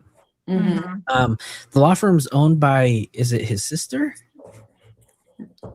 I'm not sure. I think, yeah, I mean, I don't know if it's a sister. I do know it's like a private, It's a private law firm. Familial, yeah, connection. But I just want one thing. I don't know like how much people know about being a private investigator, and obviously it varies state to state, but for the most part, like to be a private investigator, a lot of times a person can just be like, hi, I'm a private investigator and this is why. And they could just literally say, you know, I come with these accolades because this is what I've done in my previous life. And you know, people will buy into that and be like, oh yeah, I definitely want this person working on my case because they were in law enforcement for 14 years. And then in addition to that, a person can take training courses and add that to their resume and say, in addition to this, I'm also certified in, you know, XYZ, and this is why you should use my services versus, you know, Sally Mae's services next door, right? So they can like use these little tactics as to why you should use their PI services versus somebody, next door. But in the realm of it and the gist of it all, there is no like an FBI agent or a police officer. There's no like absolute training that you have to have that path or to have that title. You could just literally, like, all three of us could just like literally post it on our names right now and just be like, we're private investigators because this is what we do, but you can, spice it up and kind of decorate it with the trainings or the courses that you take to add to it and be like, oh, in the state of Texas, I can now drive in certain areas or look into certain people because I took this course and But overall, some people can just say they're a private investigator. So for me, when I saw that, I just kind of thought, okay, and if he's working with his sister, he just needed a job. Mm-hmm. That's just my opinion too. Yeah. Very possible. Very possible. I have the press conference here really quick that I do want to show you. And I do want to say that when I saw this for the first time, I don't know how I felt about it. TCB, we were talking about this earlier, and just the whole press conference. Look, you guys, the press conference that I'm about to show you guys, if you guys haven't already seen it, is only 2 minutes and 54 seconds long. So this should kind of tell you how either prepared this police department was for this, or just a lack of information they were just ready to share with us. So let me go ahead and share this with you guys, and then I want everybody's thoughts in the comments after. And pay attention to how he doesn't say anything that has to do with like, it's unfortunate that we have to report this. There's no like sorrow. There's no anything in it. That was something that stood out to me. That's right. You did mention that earlier. So here it is. I don't even know the name of the officer that's doing the press conference. Just let me know. And I will preface that the audio from the YouTube video itself is only audio on the left side. So I'll boost it up as high as I can, but the audio from this video just kind of sucks. Ready? All right. Good afternoon. I'm Chief Green with the Lexington Police Department. I'm along here with Lexington County Sheriff Jay Coon, and we just want to brief y'all on the happenings of the day. So today, the Lexington Police Department, we received a tip that our missing person, Elena Moore, was seen in the area on June 11, 2026, between 4 and 6 p.m. Today, law enforcement and fire personnel began searching the area around 1:30 p.m. At approximately 2:48 p.m., we found an identified body that fits the clothing description of our missing person. We are still waiting on the coroner to identify her. We have asked the South Carolina Law Enforcement Division to investigate this death investigation. We want to thank the Lexington County Sheriff Department, Lexington County Fire, Lexington County EMS, Lexington County Dispatch, South Carolina Probation Parole, South Carolina Department of Natural Resources, South Carolina Highway Patrol, and the Lexington County Coroner's Office, along with SLED, who will be investigating this case. Again, this is an active investigation.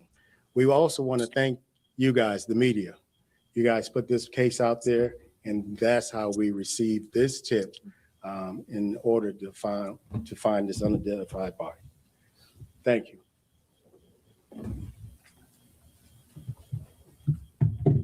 Kim Wells, welcome. Due to it being an active investigation, we cannot talk about the death investigation as SLED, and I want to trample on the investigation.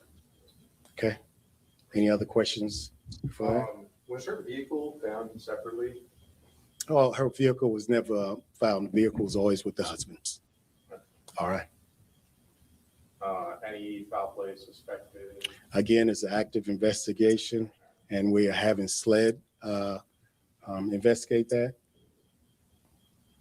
Do you know at this time how she got to the CVS in the first place if she didn't have a car? No, we don't have that information. So just to be clear, that she had the same like green outfit on that was. Is the similar information we saw that we put out, similar clothing description. And around what time did you find the body? Around approximately 2:48 p.m. today, We instructed of a tip in the North Lake, Old Cherokee area. That's where we received the tip that she was in the area on June 11th. All right. Thank you. Thank y'all so much. 2 minutes and 54 seconds. This It one's pisses me off every time I watch that. Like he was like laughing. Like Yeah. he had like You what's noticed the that joke? too. Yeah. Like It was like he what's was comical smiling. about this? Yeah. It's like he was excited to be in front of cameras and this is my time. Hey mom, you see me? Hey, you know, like It makes golly. me sick. Yeah. And then I've gotten so many messages about how crooked the police department is out there and how the attorneys and judges in the police department are all connected and you can get away with anything. And my first thought was, of course, like the Murdaugh murders. So I'm like, I don't know. That just pissed me off. It still pisses me off. There was no like, he wasn't even sad. And that's one of his old deputies' wives. Yeah, exactly. So something that I do with Crime Scene Collective and something I've done before I even started the foundation is I make Facebook groups when a case starts. And I try to have like a case discussion for people to discuss like what's happening, you know, with said case that's in front of us, right? And so I started Elena Moore discussion group on the day that she was reported missing, because at that point, you know, the information that was in front of us was pretty interesting. Like here we have, you know, her husband or ex-husband was an agent, or that was just a speculation at that point. And he was a Fed. She was missing from Planet Fitness, which was nearby or next door to the FBI department or building, like all this stuff, you know, it's just all these little things. Yes. And then the video came out. So I was like, all right, you know, I'll give it a shot. And so I built this group, right? And so anyway, when I have these groups, I get a lot of tips or information that people will send to me in Messenger, and they either want it to be public or they want it to stay anonymous. So one of the messages I received, this person wanted to remain anonymous. So I'll read it to you guys. And it's kind of along the lines as TCB was just saying, how, you know, it's kind of crooked and it's like a, you know, it's a man's world out there, and they'll all protect their own, right? So this is what this person sent to me. So they said, would like to remain anonymous, but saw your comment post in the Elena group. There was so this is in reference to where Elena's body was eventually located. And what we know at this point is it's off like a bridge, and the drop is between 10 and 12 feet, right? And at this point, when she sent the message, we knew that there were some broken branches. So we could surmise at that point, like people were kind of assuming that she maybe jumped, or, you know, she maybe had taken her own life because of the broken branches on the way down, and it was 10 to 12 feet. My own opinion and assessment on that, 10 to 12 feet is not that big of a fall. And honestly, we just heard this previous weekend how there was the Brazilian woman from the bungee throw, and that was 120 feet, and they still got a heartbeat out of her. And we're supposed to believe that a 10 feet drop here, and this is what took her life. But okay, whatever, right? Like we can't question what's in front of us. So anyway, this woman sends me this message, and she says, would like to remain anonymous, but saw your comment post in the Elena group. There was limbs and trees cut at the scene to get her out. The tip that was called in needs to be tracked back. Whoever called it in knew she was there. The husband was discharged from Lex County due to issues with a woman, whether stalking or harassment of some sort. He also has a history of domestic violence from people I know who dated him. Hope like hell there's a private autopsy done, and not just through the state. She was seen the night she went missing arguing with him before he took her car. Thank God SLED has taken over the case, so he can't slide out of this as easily.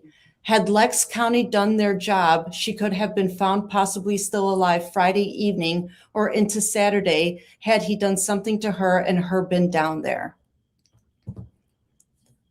So, Harley says 7 feet, 2 inches to be exact. Even worse. Wow. Kind Yeah. of suspicious, right? Like, how tall is Shaquille O'Neal? Think of that. Yeah. Yeah, he's And practically. he lives over where I 7 live. Like, and I've seen people around him and they wouldn't, like, they would survive that drop. So this doesn't make Yeah. sense. Plus, if she did fall to her death, then the only reason she would fall would be from like a neck injury or a back injury or from blunt force trauma, which none of those showed up in the autopsy. Right. And So this it had message to have was been sent to me something else. before we got this was sent to me literally the day her body was found, before we had any autopsy information, because that just came out, yesterday? So yeah, somebody just said, and The Rock, and then Iraq said, or he threw her down hard. I kind of believe that too. And she was already expired at that point, which is why we don't see the trauma on her body, because there was her blood was already seized at that point because she was expired, so that's why there's no bruising. Yeah, no bruising either. Sure. Yeah, absolutely. Because then we also have to think about, because I think I shared it with you both, the video of the maggots in that area. Yeah. And the amount and the layers of them and the activity of them, in my opinion, shows that sad. She'd been either there. the condition of her body or she has been there, both can be true or one is true, for at least a minimum of 4 days. And we know that she was really missing like 6 days, right? I don't think someone commented and said autopsy is still pending. I don't think the autopsy is still pending. The autopsy is complete, but the cause of death is still pending. And the toxicology. Yeah, they still have to do the toxicology, which will take a while, but the autopsy is complete. Let me play this video. It says here, autopsy results for Elena Moore, Lexington woman who went missing. This was posted yesterday. Okay. Some new details into News 19 regarding 39-year-old Elena Moore. She was initially reported missing in Irmo, and now law enforcement is giving us some more details. The Lexington County coroner says a preliminary autopsy found no signs of trauma to Elena Moore's body, including no gunshot wounds, no stab wounds, strangulation, blunt force trauma, or other kind of external injuries. None of that. Investigators, though, have not determined a cause of death. Moore disappeared earlier in the month. Her body was found last Wednesday. The coroner says toxicology testing, medical record reviews, and additional studies are still underway. So more updates to come. We're now. So it's very, very suspicious circumstances. Do you have the video of her with that DoorDash? Because yeah, something that really stuck out for me with that video is how heavily she was breathing. So I'm going to show you guys a video, and some of you guys may have already seen it. It's a very mysterious and odd video of Elena Moore. It's a Ring video. It looks like a Ring video. I don't know if it's actually Ring, but it's doorbell camera footage of a DoorDash person delivering food to a residence, and Elena Moore is coming up the stairs right behind her. And you guys just have to watch how very odd and suspicious this is. Let me bring TCB back up. Thank you. Here you guys. Let's go ahead and play this.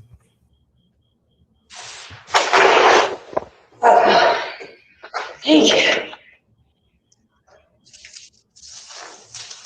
Do you mind if I take a picture with it? Oh, yeah. You can take that one. I just want to take a picture of the door. Thank you.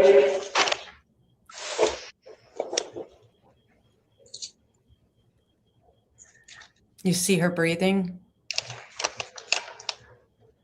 Yeah. Oh, shit. I just don't want to do that.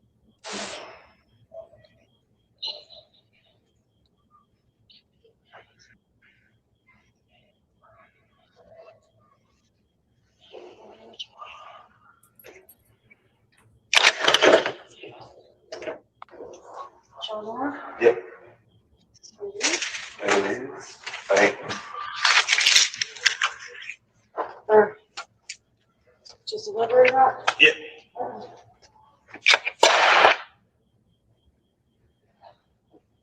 So towards the end of this video, you can see that she appears to have attempted to take a step into his apartment complex. Kind of looks like he looks at her. She takes a step back to look at the apartment number, possibly realizes that she's not where she's supposed to be. And then she makes a statement, I was just delivering that. Yeah. What speculation time, right? What do we believe is going on in this video? Does this look like someone who's probably going through some acute delirium or some delusions? Or Well, I mean, there's a trying to couple hide her things, body? I don't right? know.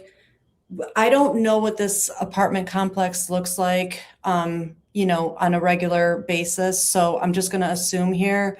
And from what I can just see from this video, it looks that to me like it's just one of those complexes that from every stairwell, every 10 feet or so, it all looks the same, you know? And if she's already in some sort of hysteria or confusion, she's just kind of going by recall and running up the stairs because she thinks she's parked in the right spot and this is exactly where I need to be, and running up the stairs and thinking she's in the right area, but then realizes, oh, wait, this all kind of looks the same. And that's why she kind of leans back and looks at the number. And that's when she realizes, well, everything else matches up, but these numbers don't match up because that's not 123 and this says 320 and I need to be at 123, right? And that's where she kind of checks herself and she realizes, oh, I did it again, or, oh, shoot, you know, my mind's not right. And this is what everybody's talking about, that I'm going through some, you know, confusion, or I have something going on, and this is it again. And that's where she kind of does that, like, turn on her heel, and she's like, oh, you know, at least I played the part. But it does seem like she's playing the part of something here at the same time. Let me just play the last couple seconds of this video again, because this is actually really the first time that I'm actually like seeing this in full. It's very, very odd and suspicious to me. It's just, I don't know what's going on. John Moore? Yep. This is for you. There it is. Thank you. Or just deliver that? Yeah. The name is James Moore. And I don't know if if that is just by happenstance or if this is some sort of connection with her because it's the same last name. So that's something I don't know. I haven't looked that far into this. So I don't know if either one of you know anything about that. I just figured because Moore. Oh, John Moore. I'm sorry. Such a common last name. Oh, it's her brother's name. Interesting. John Moore is also her brother's name. We wonder if she's confused by the name. And I did see that she's from Russia, or she has a Russian descent or something. So yeah, she was adopted from was Russia. adopted. Yeah. So that's, you know, where I'm also like kind of wondering where the name Moore came from, because that's not a Russian name, you know. Yeah. And I don't know if you guys saw Harley's comments about, because she used to live there. They just moved from there, her and her husband. Oh, wow. She talks about the intersection next to where she was found is one of the busiest main thoroughfares in Lexington.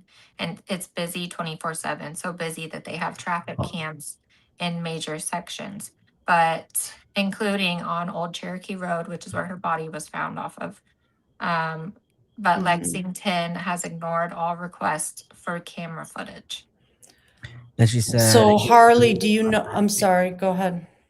Said it gets deleted automatically after 32 hours, but they still get backed up and can be accessed. They won't release the traffic cams. Wow. So Harley, do you know if flocking has been implemented in Lexington or in that area yet? That's a good question. I didn't realize James Moore's the name of the person on the receipt. Yeah, I could have sworn it was James Moore. So Harley's saying that John Moore is the name of that neighbor. So I don't know. I thought it, Oh. but maybe it is John. I don't know. Let Maybe me I just listen to read what it she wrong. says. But I need to mute for a minute. I have to run to the restroom. Okay, No I'll be worries. right back. Yeah, of course. Yeah. So she says John Moore, and actually, I didn't even put two and two together that they have the same last name. So when she's reading this, receipt, she's probably, and if she's having delusions or having a delirium episode, she's probably tripping out right now. And if that is the name of her brother, oh, and they're ignoring FOIA requests too. I do find that really odd too. So do we even know if this is the apartment building that she lives in? It's not. She lives 6 miles from there. So what is she doing? Yeah. And if you want to play the video that I posted from Brian's interview with the neighbors, the ones who that's where the video footage came from and what she was doing after. This is the interview, right? Yep. Okay, let me see. So this is the interview that Ashley Banfield. This is the one that with Brian Enton. Mm-hmm. Let's go play this. This is the actual interview think of it was the person who Brian. answered the door. When my lady come outside, she saw the lady still standing on the porch. She was sitting in Or front sitting. of our neighbor's door, crisscross, and she had the neighbor's package, but she's on the phone, and I can't tell if she's looking up something or if somebody's on speakerphone because I kind of hear something on the phone, but I don't hear any voices. And I'm staring at her, and I'm like, that's our DoorDash lady. So I go take my dog potty. I come upstairs, and it's really, I'm like, do you know my neighbor? And she's like, no. And I was like, well, what are you doing? You know, sitting there. And she was like, she was kind of like, she's like, honestly, I don't know what I'm doing. And I'm like, okay, well, can you please, leave his stuff alone? And she says, okay. And she gets up and walks down the hallway or walks down the stairs. Okay. Here's something else that's very, very strange in this entire story. The location of the apartment complex where this video was recorded and the weird package thing happened at the neighbors. This is the Overlook Golden Hills Apartments, and it's only about 0.6 of a mile from the Planet Fitness. That's where Elena was last seen on June 11th, right? Elena's home is not so close. It's like 6 miles away from the gym. So that's about a 12-minute drive. So odd things are happening around the Planet Fitness. And remember, Elena is actually a personal trainer. Not necessarily at that Planet Fitness, but it.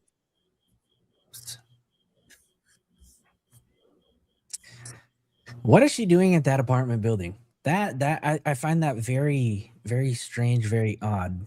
Mm-hmm. Harley said, my husband is unsure about the flocking. He would need to know what that means exactly. Maybe I misheard, but he did correct me that traffic cams on Old Cherokee Road, there are 4 of them. Yeah, what is flocking? I didn't know what that meant either.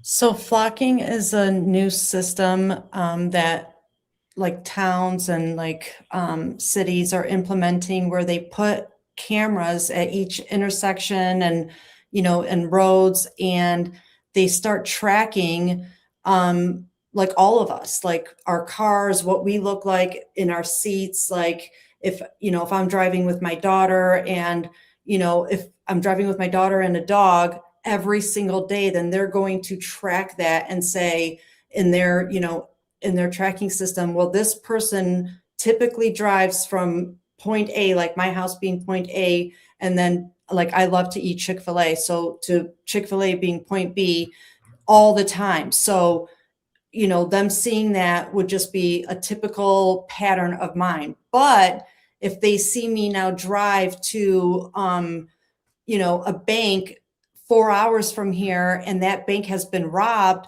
well, I'll be red flagged because they know my typical patterns because they've been watching me. But now they see that my car broke that pattern and there's been a bank robbery 4 hours from here and my car was caught in that pattern, and I'm the only weird car in that pattern, and I haven't been spotted in my typical pattern over here. Does that make sense? Like they're literally watching. So like in this area where I live, we have like it's it's kind of an affluent area. So there's a lot of like store robberies. Like they'll like people just come in and just wipe out like the Sephoras, the Ultas, like all the, you know, Nordstroms and stuff like that. They just come in with bags and just toss everything in. So they use the flocking system to nab those robbers, and they'll be like, well, we know what everybody's patterns are, and we noticed this one car didn't fit that pattern, and that's how we were able to get our suspects and arrest them, because we caught them through our flocking system, because they didn't belong here, and that's how we were able to narrow it down. Does that make sense? Essentially too, I think other potential uses for it too, it's basically this AI implementation of camera systems that they utilize to, I think one of the main things also is for license plate recognition and documentation. Yeah. They utilize For a that. lot, yeah. So It has a lot of different functions, but yeah. if your city is flooded with cameras, they can track your car with your license plate. And they have them in, like, you know, designated neighborhoods. And this is basically, you know, it'll basically just kind of help narrow down the make, model of your car. And then any kind of unique identifiers, like things like if your car's had an accident or your bumper's missing. That's what the flocking system will kind of help do. So it'll kind of like document, you know, patterns, like type of, the vehicles that you're in. And I think it also helps with like real-time Amber Alerts too. Yeah. So like when they post absolutely. those photos of like Amber Alerts and they have a photo of that car, they use the Yeah. flocking system. So during the Guthrie case, like when I went out there, I asked the county, any official that I could get in touch with, I asked them about the flocking if they've have implemented that system yet. And in the beginning, I just couldn't get a straight answer, but over time, I finally got a solid answer, and they were just starting to introduce the system in their intersections. So to be able to use that as a way to help with the Guthrie case was just not possible at that time, because they were just introducing it. So, but I think if they had that implemented, I think it could have helped in some way, because they could have tracked different patterns of cars that weren't typically driving through that area on that given day, and then matched it up with how they think that, you know, this person was in that area a month prior. And I do also want to preface too, because I don't think we've mentioned this before, but the husband, Brandon Slice, has also been cleared by law enforcement, hasn't he? And he was cleared very early on.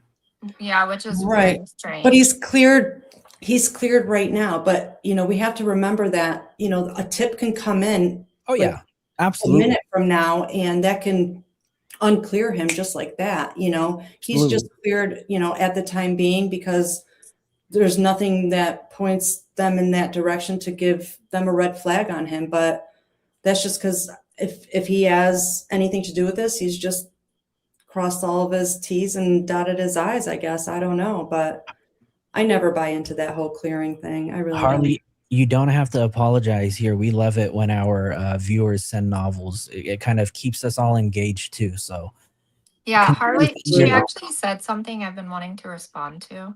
Absolutely. She said, which one is it? I wonder if she was looking for help and saw DoorDash get delivered, hoping someone come to the door, and she saw the name John Moore because she could have tried to act like a DoorDasher in order to get safety inside a home.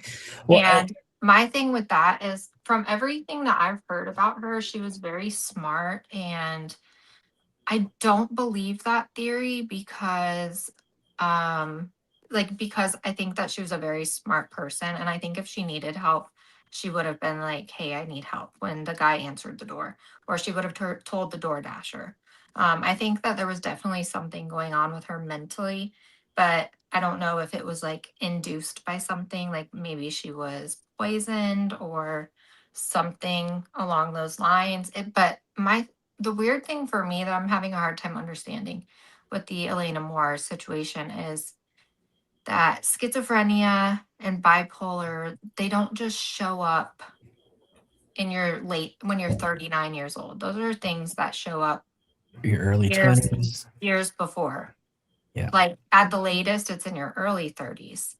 So it makes you I've always wondered like what exactly put her in this state because of the fact that she was, for one, a personal trainer, she was a bartender and a pharmacy tech.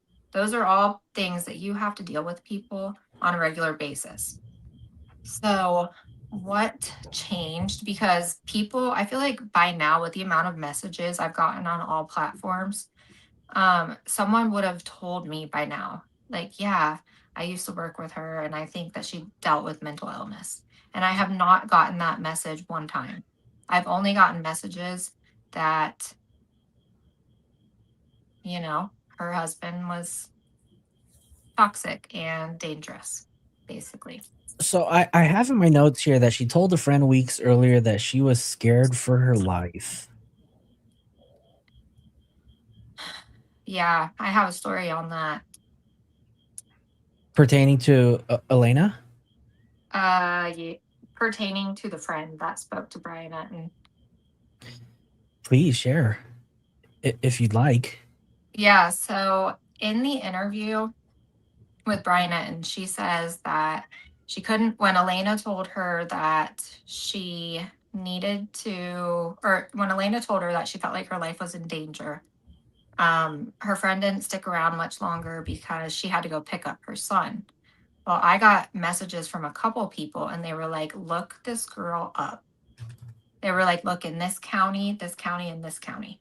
So I looked her up and I found a very recent appeal because she does not have custody of her children.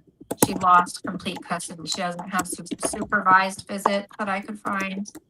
Nothing. So there's no way that she was going to pick up her kid. And then someone else that messaged me, and these were people that were best friends with the girl that Brian Etten interviewed. They were best friends with her for years, and they sent me picture proof that they were best friends. And Sandra made it seem like her and Elena have been best friends for years. And they were like, we were best friends with her for 10 or 20 years, up until like a month ago. And they compared her to Taylor Parker from Maternal Instinct. And they said that like you can't trust a word that comes out of her mouth.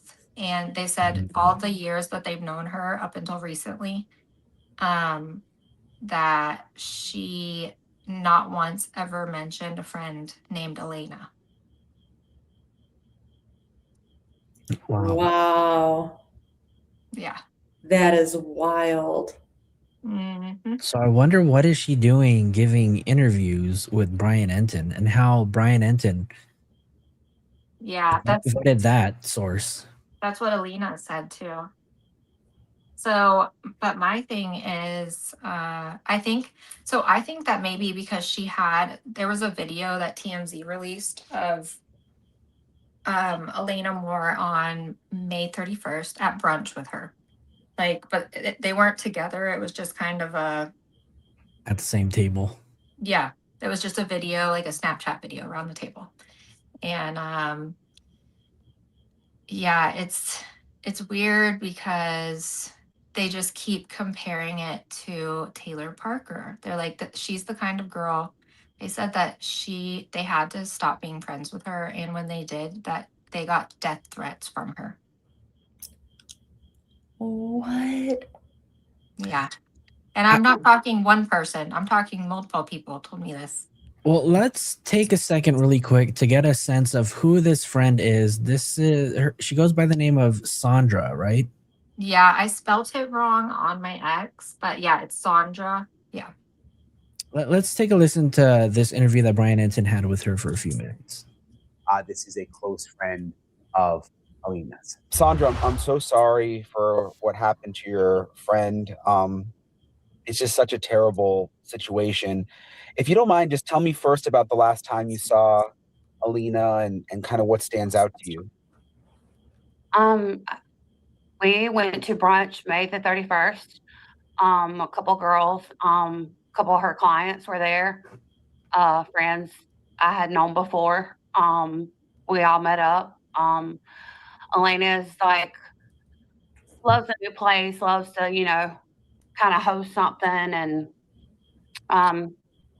get people together and like, people that's entrepreneurs, people like herself. So she invited me out, and when she showed up, she just looked really nervous. She wasn't calm. She was kind of looking around. She kind of got up once and walked to the door and was like looking out the door. She wasn't fidgety or anything. I have like a video from that day. I just kind of went around the table, and she was fine, as far as, well, she was in her right mind and everything like that. We all had brunch. We laughed. We talked. She was across the table from me. I had to go pick my son up. I hugged her bye. She hugged me, and she hugged me really tight. It was like, we've got to catch up one-on-one. There was still like about 4 or 5 girls there. And she's like, I can't talk right now. But it's I'm scared for my life. It's a crazy shit right now. She said those words. And I said, what are you talking about? What? And she's like, you don't even know. She's like, it's too much right now in front of these people. We've got to, me and you one-on-one. But I'm afraid for my life type shit. She's like, I'm with Jersey. That was another one of her friends. I guess that made me feel a little bit more comfortable that, I figured that she was hanging out with her a lot, maybe staying with her. I know Jersey lived close to them. And so sorry about that. That was it. She didn't, as far as people saying the mental health things, that bothers me, the negative stuff about her that I'm seeing. Nobody knows behind closed doors kind of what went on with her and him, but I've witnessed telephone calls of how he talked to her and treated her, how we missed a concert one night because of her not wanting to be around him because of the way he was treating her. Those tickets were expensive, but we had a better night. We went out ourselves to eat dinner and had a great time. The video of the DoorDash, to me, when I look at that, it is very sad. Elena's clients can tell you that's not what she looks like in the gym when she's even working out and hot and getting her, fit on. She doesn't look like that. She was panting. She was breathing very heavily. She looked to me like maybe she was disoriented a little bit. I believe this is the day that I was told she went into the hospital, that police took her there, and when it all began with the Three Rivers mental facility. So she went into a mental facility? Yes. I don't know how that happened. She went from the hospital straight to the Three Rivers. It obviously was her self doing it. Like, they couldn't keep her there because she left on her own. I'm not really familiar with that whole story. I don't know why it's not being talked about more. I don't know if she has a mental health diagnosis besides anxiety. That's what she has told me before in the past. And she's had to, we've dealt with that. I've dealt with anxiety too. So we've dealt with that kind of together. She's so uplifting and so positive, and there is no way, I don't know who did this. The Duke's investigator really saddened me on live when he said that no one in the family had any worries of anything happening in the marriage. No friends or family he's spoken to. What friends or family? I don't even know if her family's been contacted. I know they're reached out to. I don't know if they're here yet. His family? Who hired you? His family? Him? You didn't talk to me about anything. He didn't ask me if there was problems in the marriage. I said, I called him because it was worrisome. And I was like, you're on live television. He said, ma'am, he got upset with me because I was upset that he didn't talk to me. There was problems with that marriage. They were separating. I know Brandon told you that. So are you trying to say he didn't? Ma'am, this is for Lexington County to, have control over now. She's been deceased. She's been found deceased. I said, but you were saying these things while she was still alive. Yeah. When you saw her last, was it May 31st? Is that right? That's correct. Did she, because in that doorbell video, it's like she looks confused. Like, I was wondering, do you think she might have been having some kind of mental break or something? Like, some kind of. I heard too, just like I'm saying, everything's flying around because we're not getting like answers it's like crickets from the police and investigators, which I know that takes some time, but she's dead. And I feel like that was concerning to me, very concerning the way she looked, but she looked scared.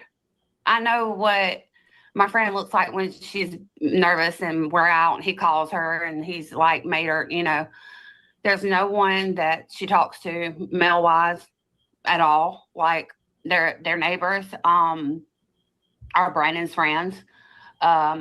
Mostly the family don't really speak with Elena a lot. Brandon's I had to pause this for a second to just kind of check up on you two and your thoughts so far. I mean, while I was watching this the night that, she was on, it all seemed credible because it reflected of the information that we heard about and knew about up until that point. So it was like, yeah, it's spot on. But then finding out like, what TCB found out and all of that, then you hear it, with that information, then it's like, oh yeah, now you're listening to her knowing, how she's kind of, isn't as credible, and you hear it with that information in your ears, and it's like, you listen to it with a bit of crazy, and it's like, okay, who is she and where'd she come from? And then, yeah, I do kind of watch it like the maternal instinct person. Yeah, and my thing too is it does, like Elena said, it aligns with everything that I've gotten messages about, that her husband was very controlling, and that everyone in town knew that apparently. And I mean, I've probably received like 10 messages saying the same exact thing. So she must have known her on some kind of level, unless someone that she was at the brunch with told her. Because something that someone pointed out to me was, so she said, Elena told her that I feel like my life's in danger. We need to talk. If it were me personally, I would have called my friend within the next hour. Right. And she didn't call her at all. Elena called her on, I think what'd she say, the 2nd or the 4th? And she didn't answer. And to me, that's not a close friend. Because if that was my best friend, like if Elena called me and said she felt like her life was in danger, mind you, I just met Elena yesterday, but still, like, I would be like, right, there'd be concern, and there would be like a cause for alert and at least an outreach, like, hey, somebody needs to check in on this. Like, this isn't normal. Yeah. But what also kind of steps things up a notch for me, at least, is the fact that she checked herself into this hospital, this mental hospital, voluntarily. Right? To me, it's possible. It's very feasible that she did it, but why would she do so if she felt like her life was in danger?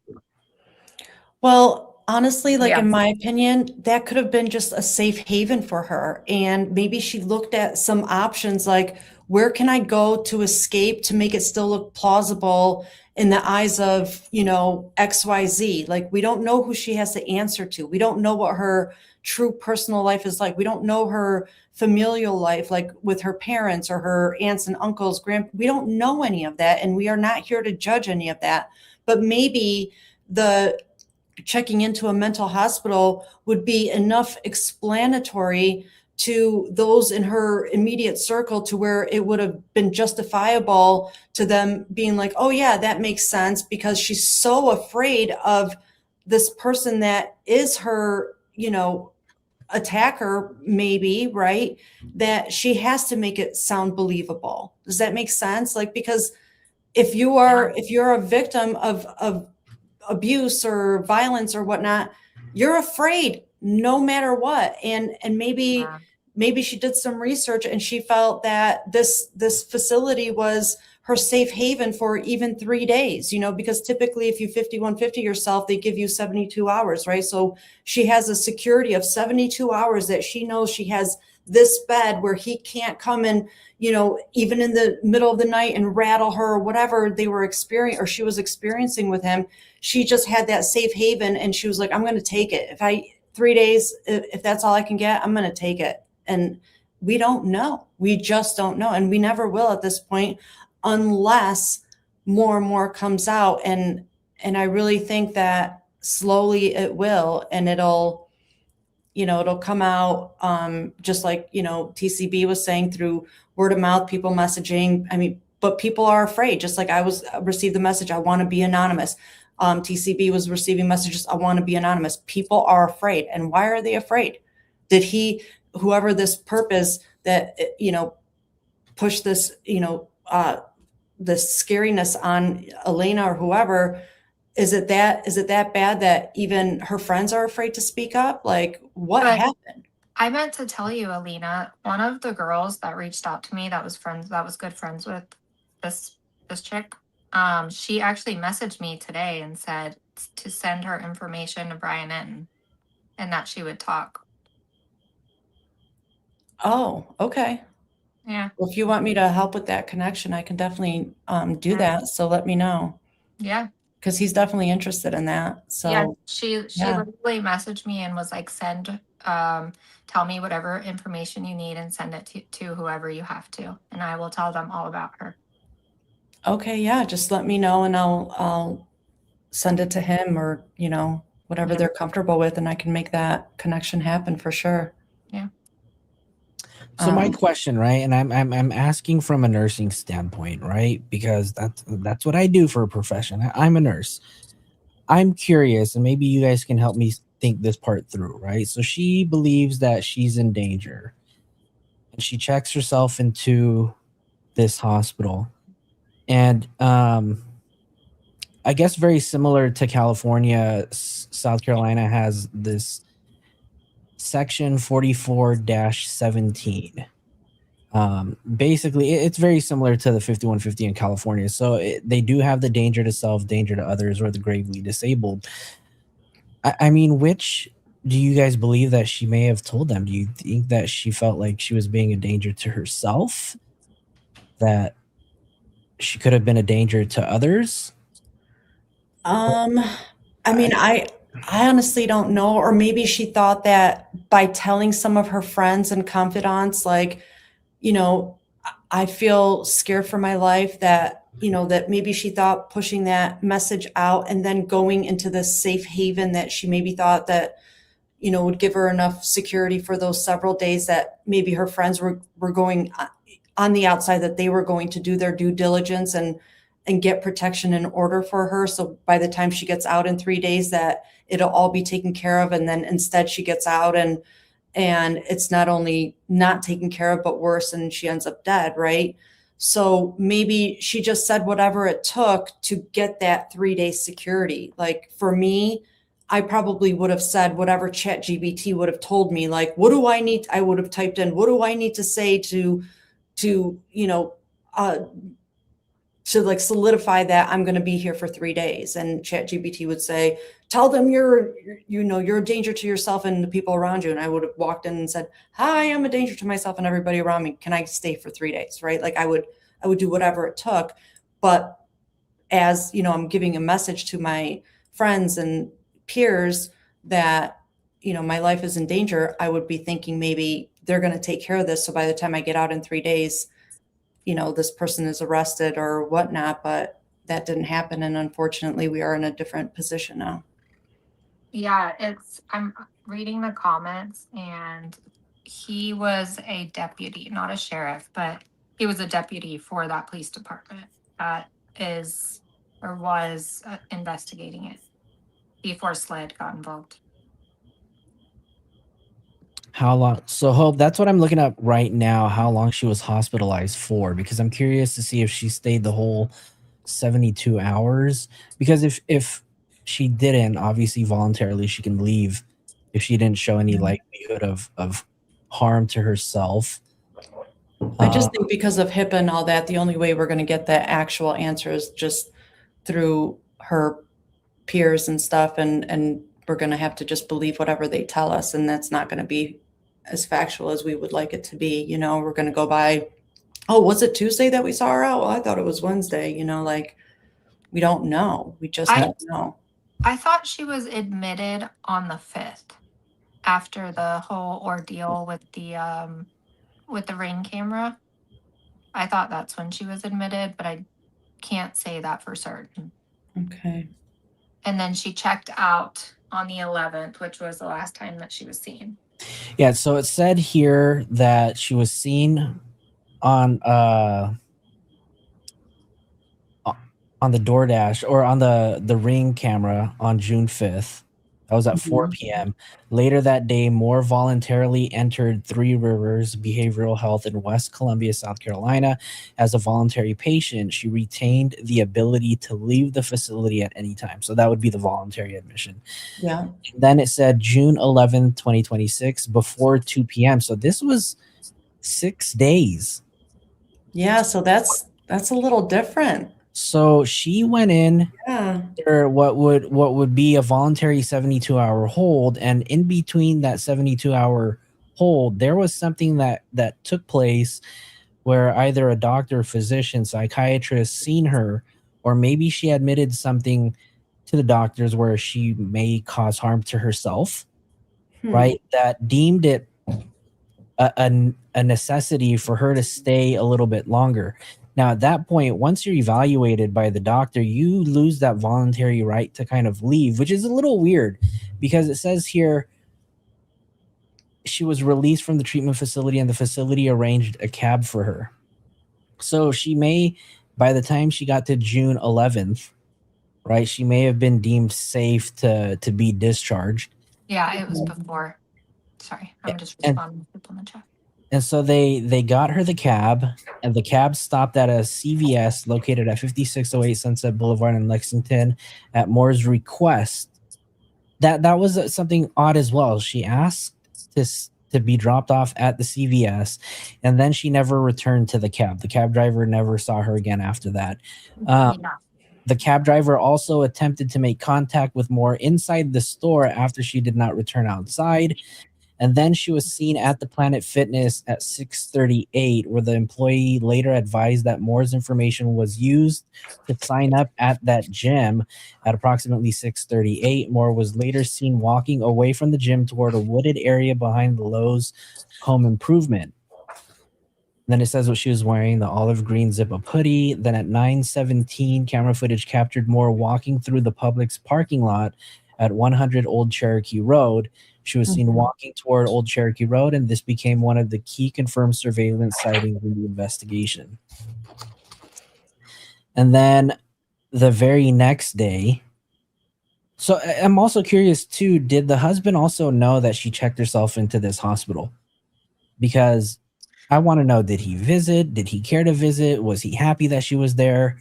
Yeah, that's odd too, right? Those are good questions. I don't know. But those Well, are what do we know some- about him towing her car? Is that in this? Let me see. Let me continue reading this. So I think it says here at 9 a.m., Brandon Slice reported Moore missing to the Lexington Police Department. And I didn't know that it was him that reported it, because we do have a copy of the police call as well, which actually let's take a listen to this really quick. It's only 26 seconds long. Let me know if you guys can hear this. Can I respond to one of the comments real quick? Yeah, absolutely. So this is Veronica. So, right, a 5150 will keep you if you're in danger, right? They would, but she checked out voluntarily. So I don't think that it works that way.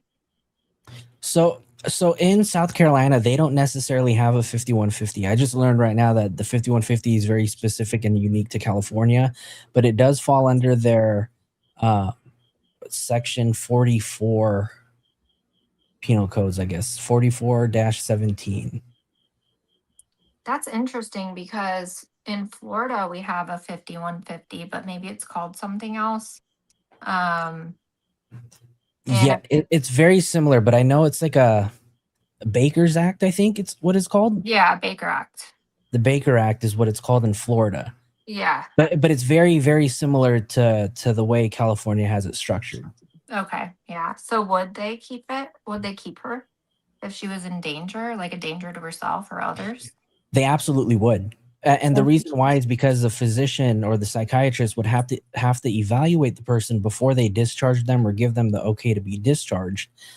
Here in California, a 5150 is good for 72 hours. And if the physician decides that that's not enough time, you do need a little bit more rehab, then they would put you under what we call a 5250, and that becomes like a 14-day hold. So it progresses. But it would be involuntarily. It would turn into an involuntary hold after 72 hours. So from what I've heard, she was checked in voluntarily. Correct. She was checked in voluntarily. The only thing is here is that it doesn't say if she was released voluntarily or if she was. Let me see here, because I have the complaint, the incident report here, but it doesn't say anything about the reason for her hold or if she was let out. Yeah. I advise a missing person upon contact. Yeah, it doesn't say anything about it. Nope. Let's listen to this call really quick, because we do have the dispatch call that took place the day that she was reported missing. 1131 County 1090, missing person, Harmon Street. 71, go ahead. It's going to be 123 Harmon Street, 123 Harmon Street. This is going to be where the caller is. They're wanting to meet with the officers. Caller states that her friend went missing from their work, the Gold's Gym on Augusta Road. Whiskey named Elena Moore. Also, if you could call dispatch, that'd be great, please. So it sounds like this report was coming in from a friend. It says her friend was missing. So I wonder who exactly made that. Yeah, it's been reported that it was the Brennan Slice, her husband or whatnot, but now we're hearing something completely different. Coco Mom, thank you for the 5 gifted memberships. Please make sure you thank Coco Mom in the chat. Thank you so much. I appreciate you. But yeah, it's very odd. So here we have the dispatch call coming from a friend of Elena, but then we have the missing persons report filed by Brannon. It says here that, when was it? 9 a.m. on June 12th, the very next day, Brannon Slice reported Moore missing at the Lexington Police Department. By 9:45, Lexington police generated the incident report for a missing person case and began investigating her disappearance. Yet whenever they put out her missing person poster, they did not mention anything about her heart condition or how she needed heart medications and how sometimes she needed a heart monitor. And they specifically said that it wasn't considered that she was in danger.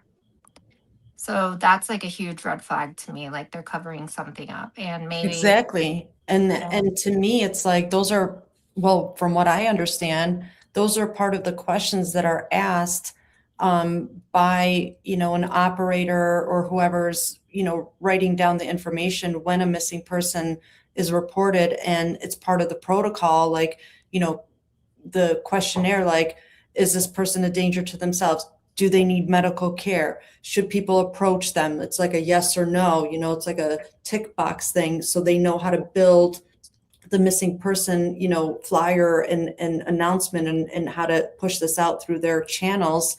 And it seems like those were all of the opportunities to where those questions could have been answered in the proper way and they just were avoided for whatever reason, like you're saying, it just raises red flags as to really why didn't you use this opportunity to get her all the care that she needed and could have gotten, medically and physically and all of that right, within those 24 hours. Yeah, that's really sad. So in front of me right now, I have the Lexington. I guess this is the information sought in the missing woman's case. This was posted on June 15th. Have you guys seen it? No. But I just want to say something before I forget. So that report that you have from the mental facility, it says that she was released on the 11th? Yes. That just kind of like defies that whole maggot theory. Which is, can you remind us? Because remember I said how I have the video of her body was found on the 12th, right? Yes. Or no, she was reported on the 12th and found on the 13th. So, I mean, I guess that could still kind of work, a 3-day-old body. Because, like, the location she was found in, No, she wasn't found on the 13th. She was found, I think, on the 16th. No, hold on. I thought she was found the day after she was reported. No, it was like 5 or 6 days later. I have it on my Okay, ex. so that's what. Okay, June so 7th. those I are have the here June 17th at 2:48 p.m. Search team located an unidentified body within the search area. Okay, so it does make sense. All right. I was like, why did I have that whole thing running in my head? And I was like, now it doesn't make sense. Okay, it does still make sense. All right. I'm very curious. Abort mission. What the husband did in this week that she was missing. Well, I mean, not even week, because there's 2 weeks, obviously, because she was checked in on what is it, the 5th? Mm-hmm. And released on the 11th. 11th, yeah. And then also there's reports about her car being picked up at was it the Planet Fitness? The parking lot of the Planet Fitness? I don't know. I heard different places it was towed from. Yeah, I think it was first reported picked up at the CVS, and then and then they took that back, and then it was reported being picked up at either the Planet Fitness or the Lowe's, and then that was taken back. So there's like no actual confirmation of where it was picked up from. Let me see. But it's kind of like if she was dropped off by a car, like a Uber or a taxi at this, was it the same CVS? And it kind of, she jumped out of the car and then they were like, oh, we were messaging her. Where is she? But could it be that she got out of the car because she assumed her car was there and she was just looking for her car? And it was just like a misunderstanding, but yet husband had said car towed, and it's just conflict of, like misfiring and, messaging or something, because it's too coincidental that she was dropped off, or she told the Uber driver, whoever picked her up, to take her to a CVS. And then we're also finding out that her car was towed from a CVS. Yeah. I mean, there's got to be some connection. And also, sorry, go ahead. No, I was going to say that, I mean, that would make sense if she wanted to stop by at the CVS, if her car was there. Right. But I mean, other than that, I mean, to be dropped off at a CVS is very odd. Yeah, because was she there picking up medications? Someone said this to me. Maybe she went to the CVS, picked up medications, and overdosed. But after she went to the CVS, she went to the Planet Fitness and worked out or tanned or did red light therapy. Who does any of those 3 things right before they're going to kill themselves? Right. No one does. But I didn't know until just now that she had started a whole membership at that Planet Fitness. Did I understand that correctly? Yeah, it said that she signed up for a membership at around 6:38 p.m. So she wasn't an instructor at this location. No, personal trainer. She worked at either Gold's Gym or Wolf's Gym. Wolf's Gym here. So here, I think. Yeah. Here's the quote. That's really crazy to me. I did not know this. I thought this is the location she was the trainer at, to find a random gym and be like, no, like that to me also, like, just off the cuff, if I had to just put on the spot, what's your takeaway of this? She wanted to be like seen at some location. That's why she's like, no, I'm going to get a membership here.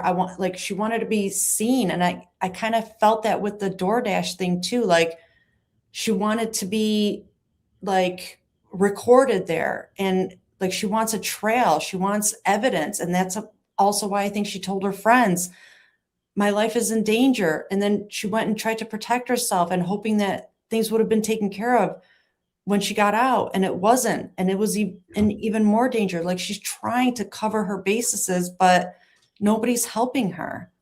You know, I think she tried to do all the right things that she has learned along the way. Like, hey, let people know that you're in danger. Hey, go to a safe place. Hey, go in front of a camera so people can track you. She did all of these things. And to what? To no avail. I mean, that's just one of the things sometimes somebody does do all the right things and they still end up, not with us. I don't know. Carly, I think she was a pharmacy tech at CVS. Let me check, see if she has a LinkedIn. I'm very curious.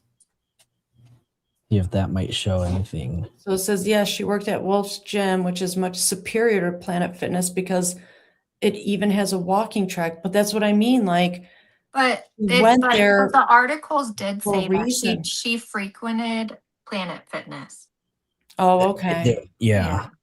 And I mean, that kind of makes sense, right? I mean, if I'm a personal trainer at a specific gym and I just want to go work out, I don't want to go work out at a place where I'm going to see all of my clients. I mean, this is just the way I'm thinking, right? That's true too. Yeah. Absolutely. I totally can. Yeah, I can. But what also that makes as well. what makes it odd too is that she's also having brunch with her clients as well. So she doesn't mind being or hanging out with clients as well. So that's Right.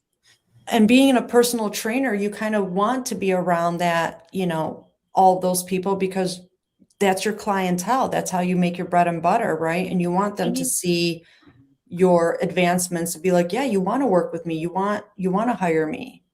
I don't know, I don't know. because I used to be a massage therapist, and so I had clients and I would hang out with them outside of work, but I wouldn't want to see them even if I hung out with them outside of work.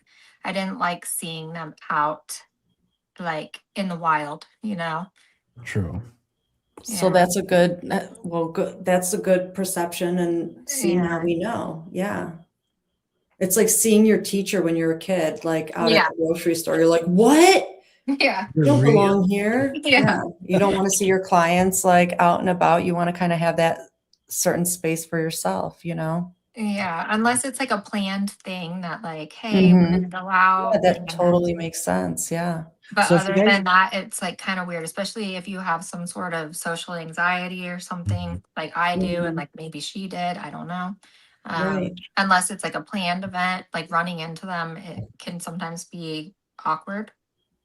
Yeah, that totally makes sense. Yeah. It's odd. So if you take a look at this photo that we have on the screen right here, it's a map of the area. And at the top right, you can see the Planet Fitness where she was last seen. And then right here down at the bottom, this bottom point is Wolf's Gym. So it's quite the opposite end of this whole direction right here. But what I also find very odd too at the same time is this Planet Fitness right here. There's a Planet Fitness. Oops, let me share this tab right here because it's a little bit closer. We have Planet Fitness right here.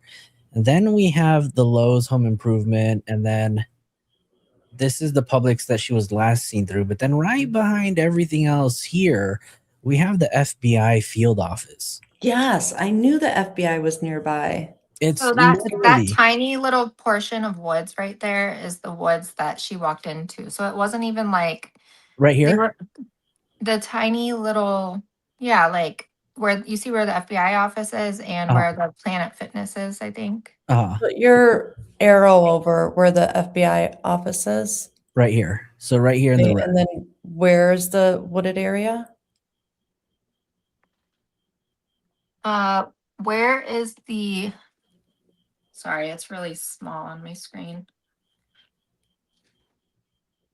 Okay, so you see the Lowe's and you see the Planet Fitness. So you see the small woods between the two, between the FBI office and Right here.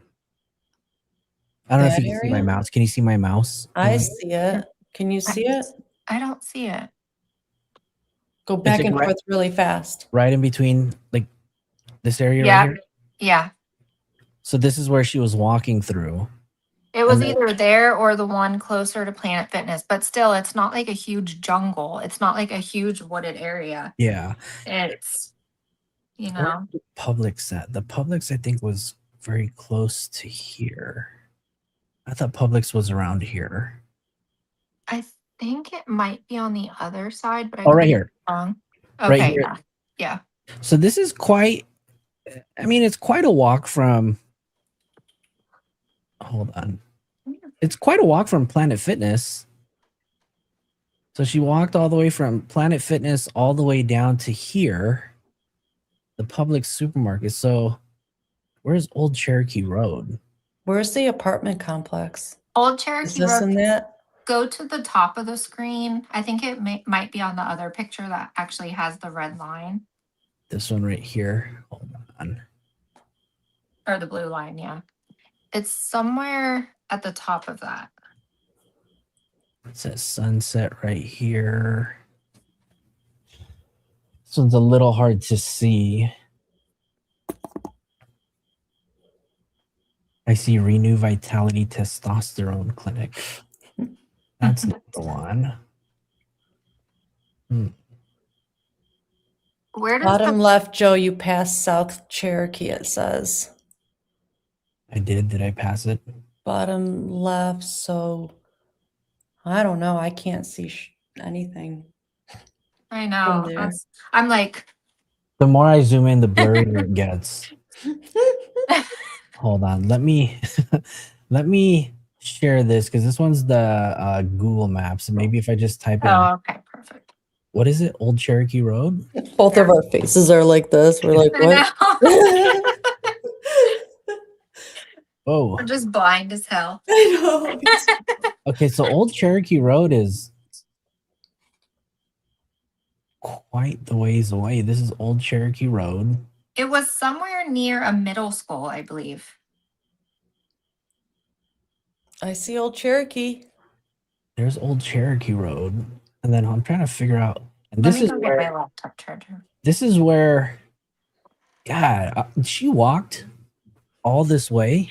Maybe somebody in the Is there a mileage? Because like, what if there was a lot of cut throughs? She was a personal trainer, and that's why it also like surprised me that she was so out of breath just going up those few stairs. And that's what, to me, it depicted that she was in distress versus, oh, she ran up a few stairs. Like that breathing was like, I got to make this work kind of versus I just ran up a few stairs. She's a personal trainer. She knows how to breathe through it. Like make it work. Can you see my mouse now? So here's what's it called? Here's the Publix right here, and then here's Old Cherokee Road. So it's literally right here at the bottom. Okay. Right here where my mouse is moving. Hold on, let me. I see it. So and will here's this show where the apartments were? that I don't know. Do we have TCB, the? do you know where the apartments were? I don't know. I think she bought. Let me see.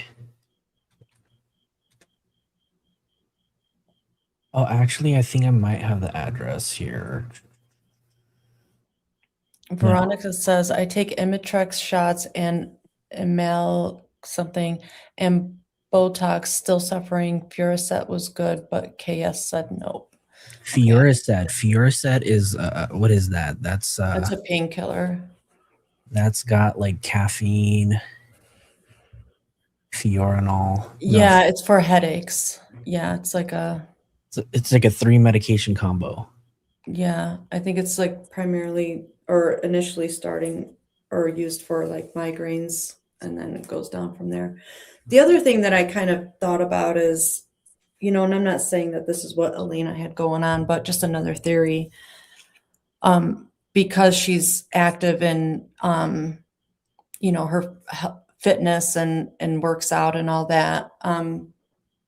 What we know that is kind of prevalent in society right now, and people with wanting to lose weight or be fit, is these injections that a lot of people are asking for from their physicians and to lose weight. Like it started with Ozempic and Wegovy and stuff like that, and now it's like going down the line, it's the peptides, right? Oh yeah, if And anybody knows where I can get my hands on them, let me know.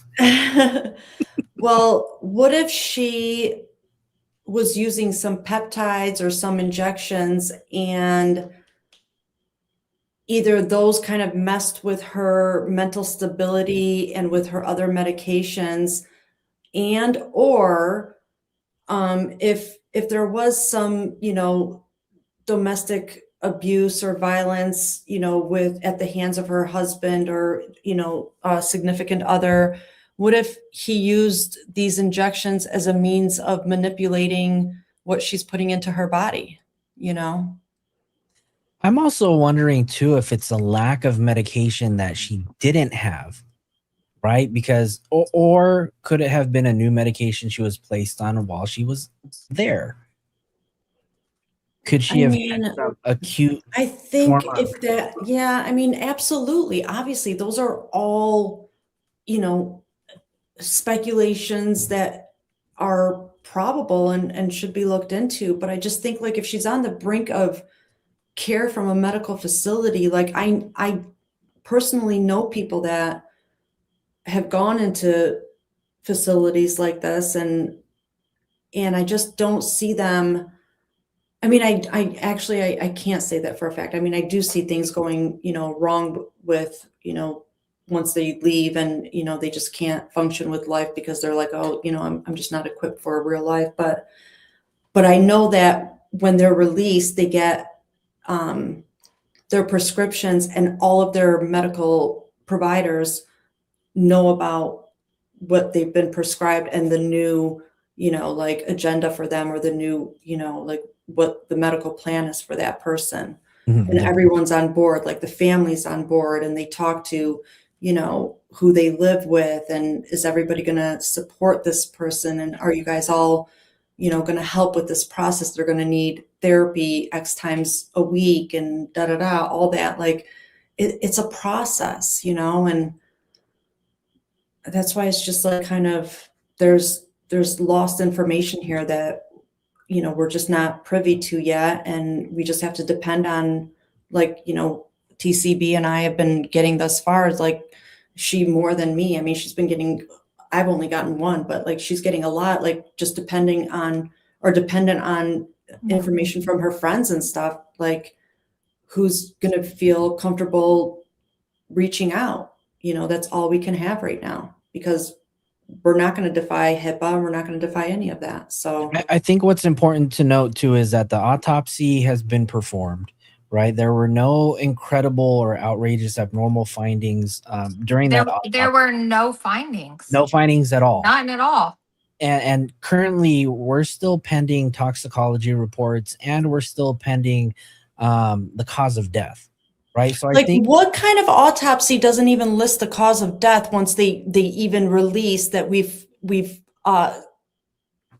completed this autopsy. We've completed this autopsy, but this line is wide open. Like, to me, that just leaves that they don't even know. Like, why did they even let us know that they completed it and they couldn't even tell us what the cause of death is? I guess because we have to wait on the toxicology report. But my biggest question is, what could the toxicology report say?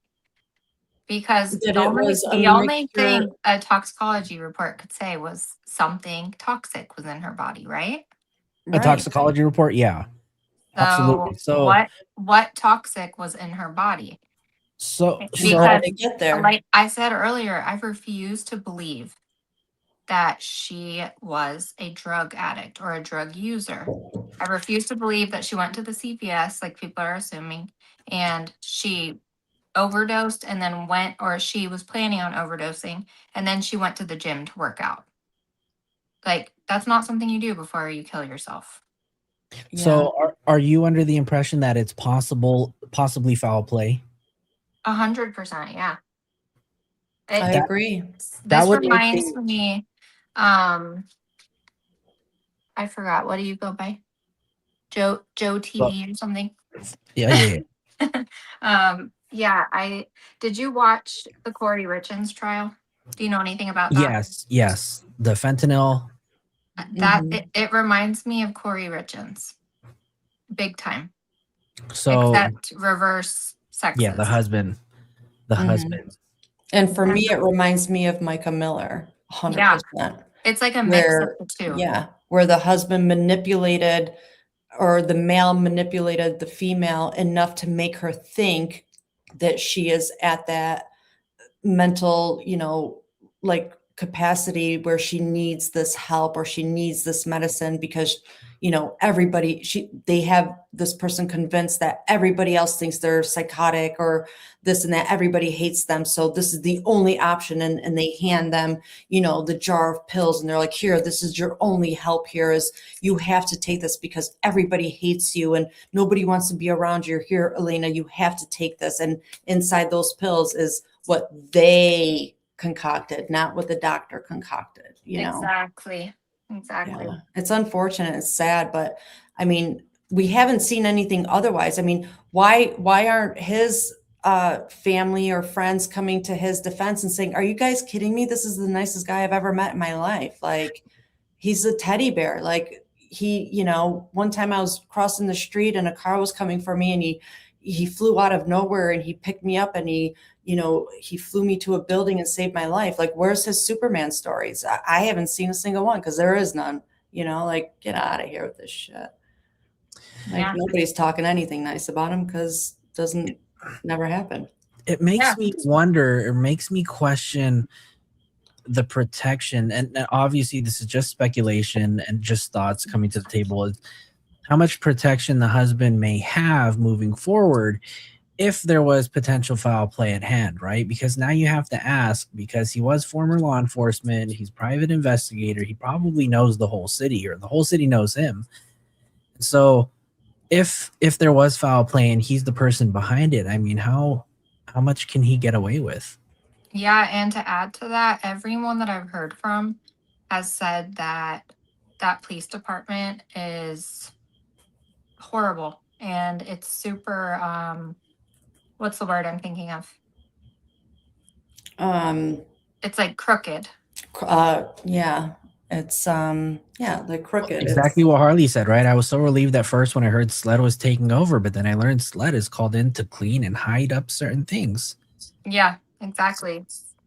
It's convoluted.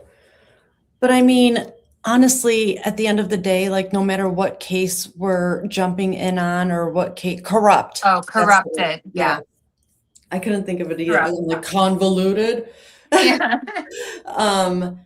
Like, we can always find flaws within the system, no matter what, like, but for me, I'm like, I have to just hold out hope for maybe there's just that one good guy within the precinct that's going to be like, you know what, I'm going to do the right thing and I'm going to turn everybody in, right? Like Natalie just said, if he's the dodgy cop, how does it affect all the cases that he's been involved in? Like, there's a chain of custody, and at some point somebody's going to be like, it could be the new guy on the team, or a cop that has too much on the line. Like, maybe a cop that just had triplets, and he's like, I can't afford for them to ruin my career, so I'm going to be the whistleblower. That's just what we all have to hope, that there's going to be one of those people out there that doesn't allow this corruption to continue. We just don't know, and we're at their mercy, truly. I just have so many questions, and I just can't help being the using my nursing mentality, is how her 6-day stay was inside that hospital. Yeah. I'm just curious, the behavior that she exhibited, the level of adherence to her plan of care. Was she taking her medication? And I saw that All Day Adventures mentioned something about a potential lack of medication, right? Could she have had a response to not having medications? Which could absolutely put her into an acute metabolic acidosis episode. She would experience some sort of difficulty, breathing. Kussmaul breathing is absolutely, or Kussmaul respiration is definitely the far late sign of trauma to the body. But And what is that? Is that like what she was displaying when she was at the what is that breathing? Is that like what she was displaying at the DoorDash video? no, that's just regular labored breathing. But Kussmaul breathing is like when somebody goes through like traumatic, like blunt force trauma, their body breathes a certain particular way. It could have like shallow, deep respiration. Oh, okay. Yeah. But there was no indication of blunt force trauma. Correct. So I mean, that's a part that is just so odd to me too. A very clean autopsy report. I think toxicology will help determine the cause of death. And then from there, and I think the reason why there is no COD, and I've learned this from covering the David and Celeste case, is that they'll complete the autopsy, but they're going to wait months and months and months for this toxicology report to come out. And then they're going to figure out what kind of makes sense to help them determine what that cause of death is. And anybody in the chat who's been following the David and Celeste case know that we've waited months and months and months for the fucking toxicology report to come back, knowing damn well this autopsy was performed a long time ago. So, I think if the autopsy was just performed on the 20th of this month, which is just 4 days ago, we could be waiting. Now, mind you, if this is a very clean investigation that they're doing, we don't know. They could have toxicology reports back in 6 to 8 weeks. If they find things that are very suspicious, which would require them to do further investigation. Hold up. You got to read what Joker's Rage just said. What did he say? The whole deal with Metz, he was prosecuted for the corruption and bribes. Wow. Oh my, what does this sound like? Tucson. Wow. Yeah. I literally was waiting for, because I know I'm notorious for cutting everybody off, and I just did it again, but I was waiting to not cut anybody off. And I wanted to say, I think at this point, we just have to be patient, and people will start talking. At some point, people will start saying, well, the coroner, there's a connection with the coroner and the, Brandon Slice guy or whatever. There's a connection with, this officer and this, and people are going to these people do their due diligence, and they start connecting this, and this person sucked off this at this, this show and this, and we got pictures here, and they were dating, and they divorced, and they start putting these ties together and realizing who's doing who a favor somewhere along the line. And that's where it starts to make sense on kind of who's scratching who's back kind of thing, Yeah. We might have a cover up on our hands. Who knows? I have something I want to add. Yes, please do. So I got a couple messages, and I just typed it out because I knew I was going to forget. So I'm glad I did, because I did forget. So I've gotten a couple messages. The first one was when she first went missing, before her body was ever found. This was 2 days after she went missing. Someone said that he was fired. This is all alleged. I have no idea if it's true. He was fired from the police department for harassment. He was harassing a woman, and that he has a history of DV with women. Is this the husband? That's the same message that I got. That's exactly what the message says that I got. Yeah, and then I got another one either today or yesterday that said the same exact thing from a totally different person, that they heard that he was fired for harassing a woman, and that he had domestic violence in his past. I forget where it was or what we played, or if it was from a video that They were saying maybe potential stalking, or I don't know if And that's the domestic violence is even from people that dated him. Like people that dated him. Yeah, that's the messages I I have got. that too. Yeah, I have that. That's from the message I got too. Did Banfield talk about this today? I didn't. Oh, I don't know. This is just I got this private message on what day the day her body was found, whatever that day was. So the 17th. 17th. Yeah. Yeah. So I got it back then. Wow. And then I know you started to get the messages like that same day or the day after, because that's when I saw you posting about it on X, and I was like, holy shit, I wonder if this is the same thing. And that's when I reached out to you. Yeah.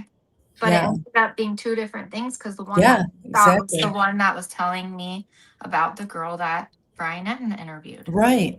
Mm. Do you guys know if you guys are receiving messages from the same person? Yeah, we do know. Because you Yeah, said it's not the same person. yours started with a different letter than mine. Yeah. We checked it out and it's not the same person. Mm-hmm. Which tells me that if obviously you guys are getting this from multiple different sources, which is telling me it's not a secret how his behavior is. It sounds like it's a cover up. And I think that is what, okay, so going back to Amy Hilliard, she is I think, wealthy person that lives in Oakland. And she went missing mysteriously. And her husband, I have to send you guys her husband's interviews, and you guys are going to be just as fucking creeped out as I am. And there has been like not a whole lot of talk about it, but her husband keeps pressing the fact that she has mental illness. She has anxiety and a little bit of depression. Like, so fucking what? We all do. Right. So my mind is blown about how Elena Moore's case has blown up, because why has it blown up so much? And I think it's probably because so many people that knew her and that lived in their community probably knew about her husband. Yes. I Yep. think that's why it's blown up so much. Whereas with Amy Hilliard, I don't think anyone knew anything about her life. Because it doesn't make sense why one went immediately straight to mainstream media and the other one hasn't. Yeah, and I think it's the friends reaching out to the media outlets and saying, hey, my friend is missing and nobody's giving us any attention on this. Can you please cover this? And that's really what helps get the word out. And, and this is what we kind of help with Crime Scene Collective is we help get, that outreach out there with even, it could be mainstream media, it could be social media, it could be X, it could be anything. And we could bring it back or we could push it out. We could do either direction, but sometimes people don't know look at the baby. Sorry, Sometimes somebody asked people for don't Yoshi. know how much is available to them or how to handle that. And then with the Elena case, like it obviously shows that her friends were really concerned a little bit too late, because like we know, she did reach out to her friends ahead of time and they were like, okay, something needs to be done here. We need more eyes on this. And that's finally what got some eyes on it. I mean, I don't know. And maybe the same thing needs to happen with Amy. Yeah. Well, I mean, I just looked at the Amy Hilliard case, so we definitely have to plan another show so we can cover this case, because I would absolutely love that. I've been pushing that for months. I a lot of times have it pinned at the top of my X. I repost it like once a week because it's so insane that it's not getting coverage. It drives me crazy because there's something fucking weird. You and I are going to have a talk about X, because that's a platform that I definitely have not spent much time on. So those of you guys who are in the chat, make sure you guys follow me on X too, FloJoeTV. Yeah. We're going to start getting active on X as well. Yeah, and follow me at True Crime Belieber. There you go. Alina, and me at Crime Scene Collective. Hey. Yes, I'm on X too. I'm trying to get established on there as well. Yeah, and actually after this, I'll make a post and I'll have my followers follow you guys. Oh, awesome. Thank you. I don't know, but we'll all follow each other. Yeah. Perfect. So, I mean, where do we go with this? I mean, obviously, this case is in the media now, so people are going to continue talking, and hopefully, with some of the sources that you guys are receiving, you guys can get them connected with larger, the Entons, the Banfields, the Nancy Graces, because I think they need it. And until justice is served for Elena Moore, we're going to continue to talk about her and the other cases. I absolutely had a blast tonight. I don't know if we're done or if we're going to keep going, but I just want to say I had a blast with you, Elena, and TCB. I do want to do this again. Put a 1 in the chat if you guys enjoyed this show, and I want to know, so we can gauge if we're going to have another one. So you guys let us know in the chat if you guys enjoyed the show. I'm going to put my one too, because I enjoyed it. I have another case that I wanted to talk about that I'm hoping maybe we can collab on. So you know how you mentioned, TCB, you mentioned, and you did too, Joe, maternal instincts. What's her name? Taylor? I can't remember her last name. Taylor Parker. So, I mentioned how with Crime Scene Collective, how one thing that we do is we build groups on Facebook when a case happens, and we kind of make a case discussion on certain topics, like when we see that it'll be engaging or that there's not enough, discussion about it. So one case that happened about 2 years ago was one that was pretty similar to the Taylor one, with maternal instincts. And it was a case out of Michigan. Her name was Rebecca Park, and she was attacked when she was 38 weeks pregnant, and her baby was cut out of her. And obviously they both lost their lives. And we started a group 2 years ago for Rebecca Park. And just now, and I really think it's because of the maternal instincts, the group has just picked back up and is getting a lot of engagement again.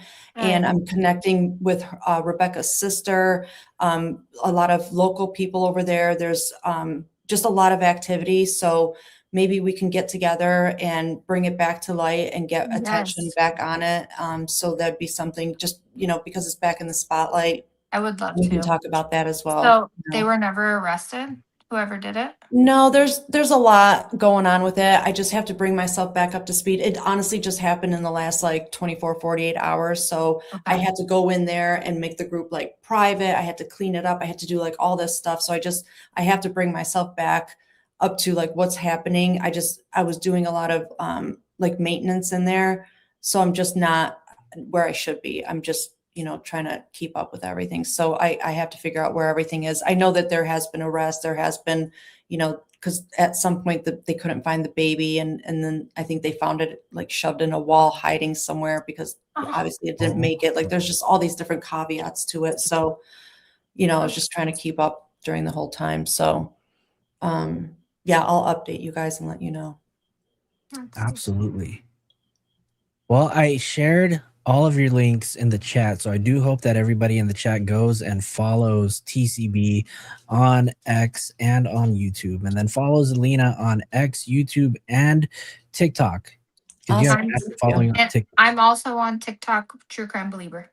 Oh, let me get your link then. Hold on 1 second.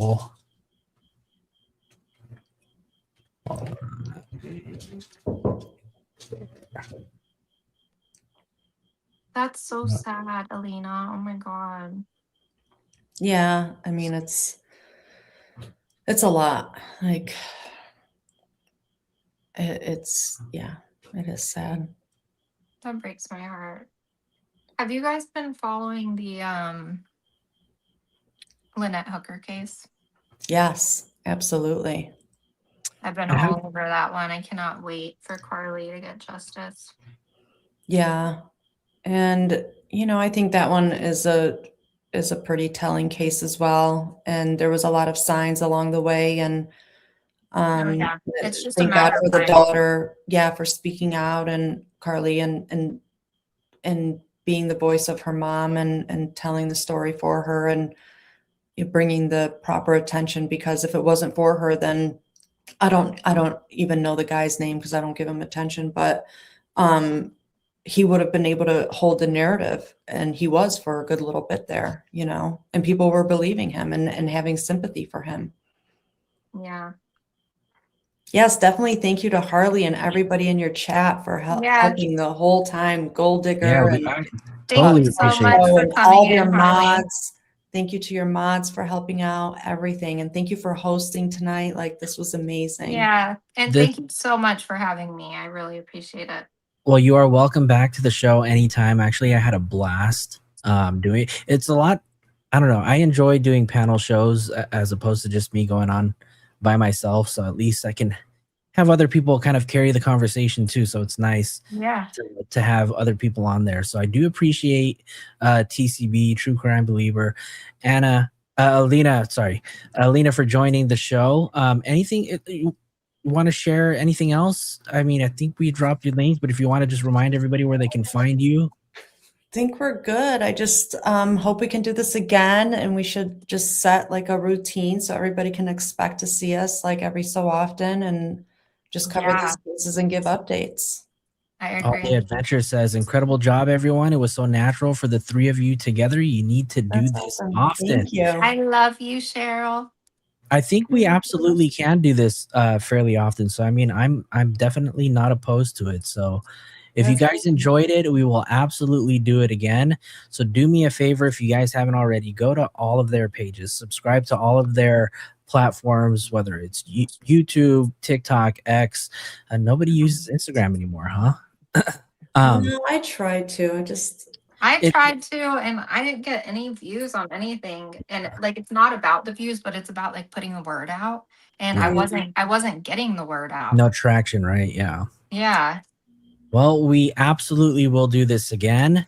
So everybody do me a favor, hit that like button, hit that subscribe button. And let me make sure that I thank everybody that supported the channel tonight. Veronica with your $10 super chat. Coco Mom celebrated 5 months as a member. And Coco Mom gifted 15 memberships tonight. So Coco Mom, if you're still here, thank you so much. And everybody who received the gifted membership, please make sure you thank Coco Mom in the chat.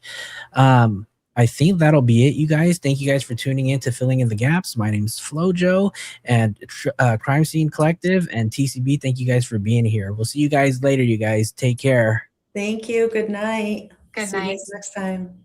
Bye.